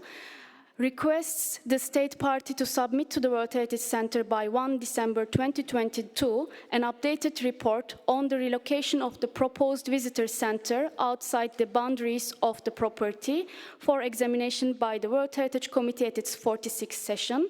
And Norway's proposal is following. Requests the state party to submit to the World Heritage Center by 1 February 2021. There is a minor correction in here, Mr. Chair. If the report is to be reviewed at its 45th session, then the report should be submitted 1 February as per the operational guidelines 169, para 169 point B, point A, sorry. An updated report on the relocation of the proposed visitor center outside the boundaries of the property, the new approved building plan 032, and detailed information on the impact of vehicular traffic for examination by the World Heritage Committee at its 45th session. Any comment? Guatemala, please. Sí, muchas gracias. Pues haciendo alusión a lo que nos mencionaba ICOMOS, ¿verdad? En términos de los impactos que se pueda generar por el nuevo centro de visitantes y el tráfico de los vehículos, quisiera agregar también que dentro de la propuesta, lo voy a leer en inglés, regarding sidelines and vehicular traffic impact, porque también se mencionaba del impacto que la nueva construcción podía causar al bien, como está dentro en una colina. Entonces, pues sí me gustaría que se pudiera agregar también. Gracias. Thank you. ICOMOS, please.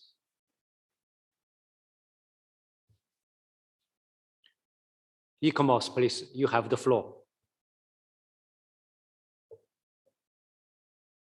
To Chair, just maybe to clarify one point in relation to what would be useful to receive, and as I mentioned earlier, is that ICOMOS didn't have the opportunity to review the new project developed as such for the visitor center. So it might be useful if the updated report that will be submitted by the state party include the new project that is being developed for the visitor center, and include as well the new approved building plan 032. This is just to add that the project itself, the design of the project itself, it would be useful if this could be submitted by the state party so that considerations are given on the project itself. Thank you, Mr. Chair. Thank you. Yeah, Ethiopia, please. You have the floor. Thank you, Chair. I would like to, at this stage, maybe, with your indulgence, request the state party to tell us if indeed the time frame given, instead of December 2022, the time frame given is adequate enough for the state party to come up with all these requested documents and plans. Thank you, Chair. No. Okay, Norway, please. Norway, please, first. Yeah.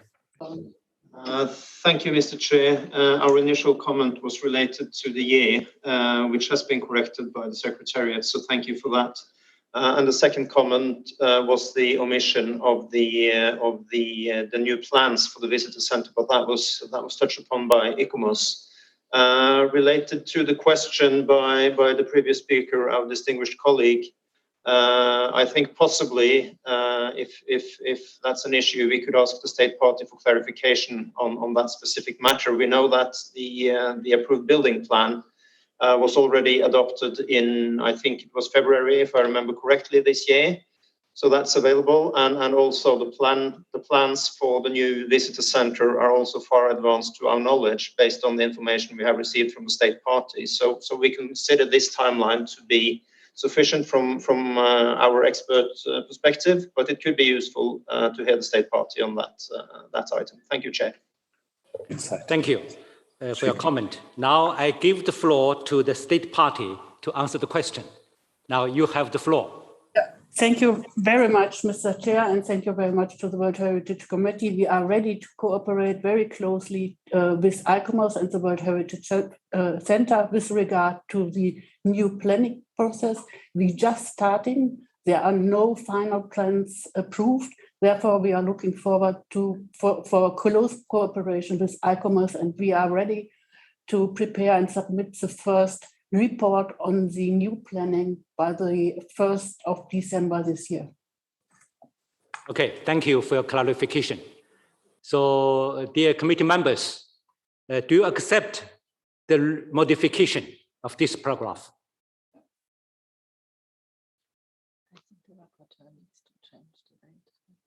So, Mr. Rapporteur, yeah.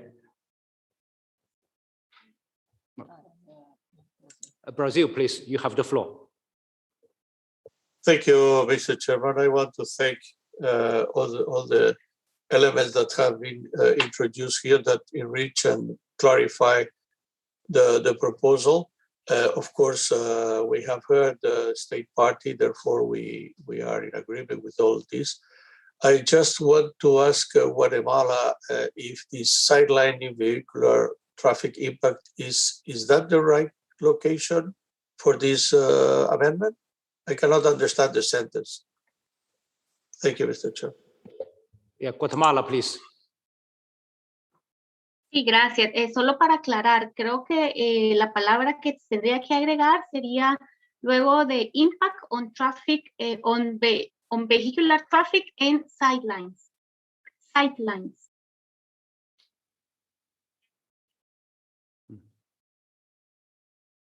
No, sidelines sería en español como línea de horizonte o visual, si le pudiera traducir.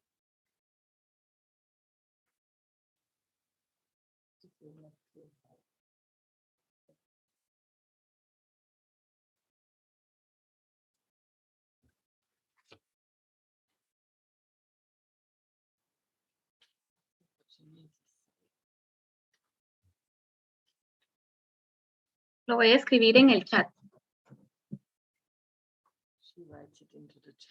Pipelines. Ok, gracias.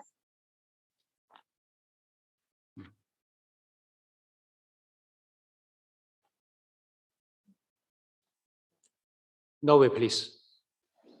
Thank you, Chair. Sorry for taking the floor again. It was just to remind the rapporteur of the intervention from ICOMOS on the plans for the visitor center. Thank you. ICOMOS, please. Thank you, Mr. Chair. Yes, this is just, and sorry to intervene again, this is just what I wanted to add. It would be important that after updated report on the relocation of the proposed visitor center outside the boundaries of the property, including the new project,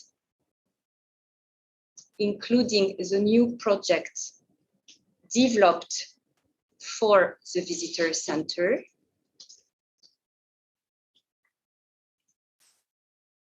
and it will be okay. And if I may add something following the intervention by the state party, it would be important that the timeline is revised for 1st December 2021. No. 1st December 2021. This is what we have understood from the state party. If I may, if I may. So the state, yes. In line with the operational guidelines, para 169A, if the plans are to be reviewed during the next session, the earliest we can ask for the report is 1 February 2022, but it is not going to change the fact that it is going to be reviewed during the next session. And following, yes, please. Following the additions, Mr. Chair, if I can read out the text as agreed, as far as I understood. Yes, I request you to read out the text, paragraph 5. Okay, so requests the state party to submit to the World Heritage Center by 1 February 2022 an updated report on the relocation of the proposed visitor center outside the boundaries of the property, including the new project developed for the visitor center, the new approved building plan 032, and detailed information on the impact of vehicular traffic on sightlines for examination by the World Heritage Committee at its 45th session. Do you accept? Okay, approved. Yeah, good. Dear committee members, now we have went through all the text. If there are no other comments, I now declare the draft decision 44-8b.18, adopted as amended. Let me congratulate Germany on behalf of the entire committee for the inscription of this property on the World Heritage List. Germany, you have the floor for a brief 2-minute statement. Thank you. Thank you, Mr. Chair, for giving us the floor again. I'd like to thank the World Heritage Committee for this decision, and I'd like to thank ICOMOS for the evaluation and the recommendation which guided us in the right direction at the end. I'd like to hand over to the State Conservator of Hesse, who's responsible for the conservation of the site. Yes, dear Mr. Chair, as a representative of the state of Hesse, I would like to thank you very much for including the Matilda Darmstadt in the World Heritage List. This award crowns the effort of all those involved who have initiated and accompanied the nomination of over many years. It is a special honor for the Federal Republic of Germany, for the state of Hesse and the city of Darmstadt. I am very pleased with this positive result, and from which we hope to gain many impulses for the future. I can reassure you that all those involved are aware of the high level of responsibility that you have just entrusted to us. The postponement of the 44th session of the World Heritage Center by 1 year has given us additional time, which we have been able to use to relocate the visitor center outside the site to the buffer zone, and to develop a new concept to avoid traffic impact on the site. In the realization of this new project, we will of course involve ICOMOS International as a consultant and keep you informed of the progress. I would like to say thank you to the World Heritage Center for the very good cooperation and the rapid flow of information. My professional thanks goes to ICOMOS International for the evaluation and the well-founded expert opinion. I am very pleased with this positive and wonderful result, and I cordially invite you to visit the Matilda Darmstadt. Thank you. Thank you very much. Congratulations once again. Dear committee members, now I invite ICOMOS to present the nomination Pandava Urbs Picta, Giotto Scrovini Chapel, and Padua 14th century fresco cycles, Italy. But before I give the floor to ICOMOS to present this nomination, I give the floor to the Secretariat. Mr. Balsamo, please. Thank you, Chair.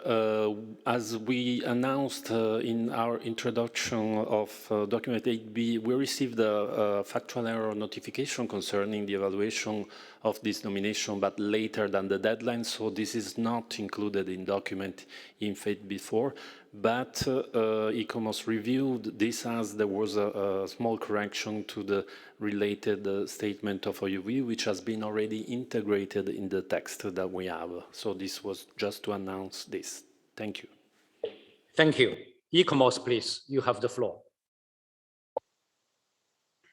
This is the presentation of the ICOMOS evaluation of Padua Urbs Picta, Giotto Scrovini Chapel, and Padua's 14th century fresco cycle, submitted as Padua Urbs Picta, Italy. Next slide. The serial nomination presents 8 contexts of buildings from the 14th century, which constitute an exceptional group of artworks, with the fresco cycles and architecture illustrating major innovations in the artistic language and canon of fresco paintings at that period. They further exhibit a new capacity in capturing human figures, including individual features displaying affect and emotions, the composition of complex narrations with spatial perspectives and trompe-l'œil, which were influential in the development of arts. ICOMOS considers that the nominated property justifies criterion 2, but that the proposed criteria 1 and 3 are not justified. Next slide. The nominated property is composed of 4 component parts, all located within the inner walled city of historic Padua. Boundaries and shared buffer zone are adequate. ICOMOS considers that the nominated property meets the conditions of integrity and authenticity. The upper 3 bands of frescoes in Palazzo della Ragione are reconstructed in the 15th century and will need better presentation and interpretation. Next slide. All complexes which house the frescoes in the property are under the strictest protective measures laid down by Italian law. An overall management system was introduced, establishing close coordination between the different bodies that own the fresco cycles. The management plan should be further augmented as committed by the state party to contain currently missing contexts, including visitor management and risk preparedness. Next slide. Here is a summary of the ICOMOS evaluation of the proposed outstanding universal value of the nominated property. Next slide. ICOMOS recommends that Padua Urbs Picta, Giotto's Scrovegni Chapel, and Padua's 14th century fresco cycles, Italy, be inscribed on the World Heritage List on the basis of Criterion 2, and has included a number of recommendations in the draft decision to aid in the long-term conservation of the property. ICOMOS further recommends that the state party give consideration to changing the name of the property to become Padua's 14th century fresco cycles. Next slide, and thank you. Thank you, ICOMOS, for your presentation. Dear colleagues, as it is a property recommended for inscription, as if there's no objection, for the interest of time, I propose that we move on directly to the draft decision.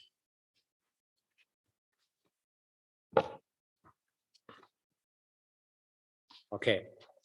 Dear committee members, I now invite you to adopt the draft decision 44-8B.20. But before doing so, I'd like to ask the rapporteur if she has received any amendments on the draft decision proposed.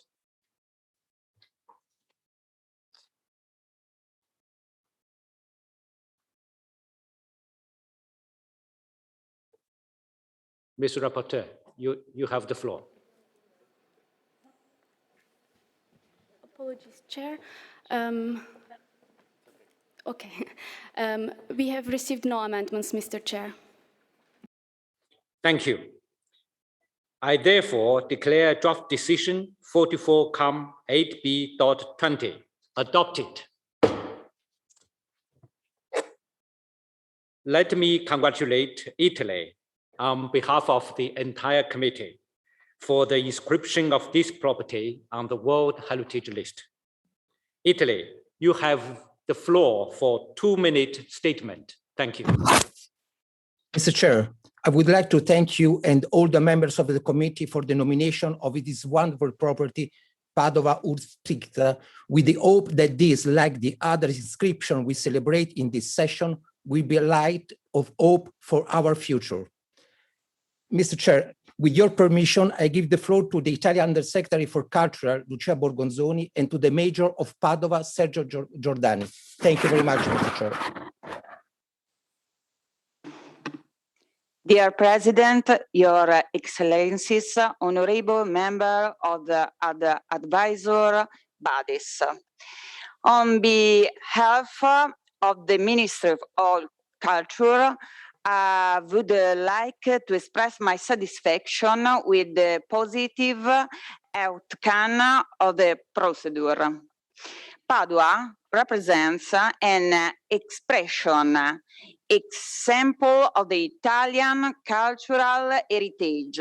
The ministry has been interesting for many years in the protection, monitoring, and conservation on the Scrovegni Chapel, thanks to the valuable expertise of the Central Institute for Restoring in Roma. The Padua inscription enriches the Italian World Heritage List. Thank you all. I'm now pleased to give the floor to the Mayor of Padua, Sergio Giordani. Good afternoon. I joined the ambassador to thank everyone who has helped Padua and its fresco cycle to become part of UNESCO World Heritage List. Receiving the recognition brings great joy and also great responsibility toward the whole world. Thank you for this to the institution who own this site. In addition to City Council, the Accademia Galleriana, Basilica del Convento di Sant'Antonio, Delegazione Pontificia e Veneranda anche del Santo, e Diocesi di Padova. I thank the Minister of Culture and the University of Padua for their scientific contribution, and also the Veneto region for the support for the project.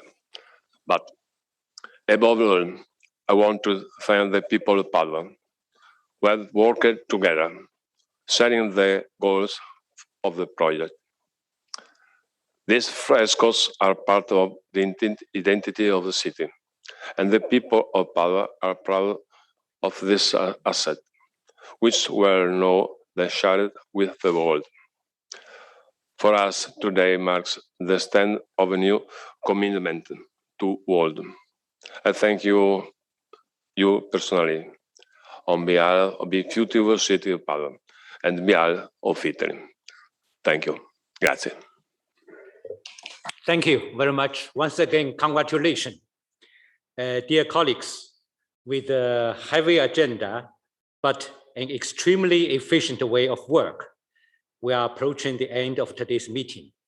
Considering that there will be the working group on budget, I would like to suggest that we stop here. Let me congratulate once again on the new inscribed properties and all the states parties paying efforts for them. Dear committee members, thank you very much for your cooperation and efficiency. We meet tomorrow at 11:30 Paris time, and for the bureau members, we will meet at 11 a.m. Before we conclude the meeting today, I give the floor to the Secretariat to see if there are general announcements to make. Dr. Rossett. Yeah. Yes, thank you, Mr. Chair. I just would like to remind everybody that we have the budget group meeting tonight, or this afternoon for Paris time, and I'm looking forward to seeing you all there. Thank you. Thank you, and have a good rest. See you tomorrow.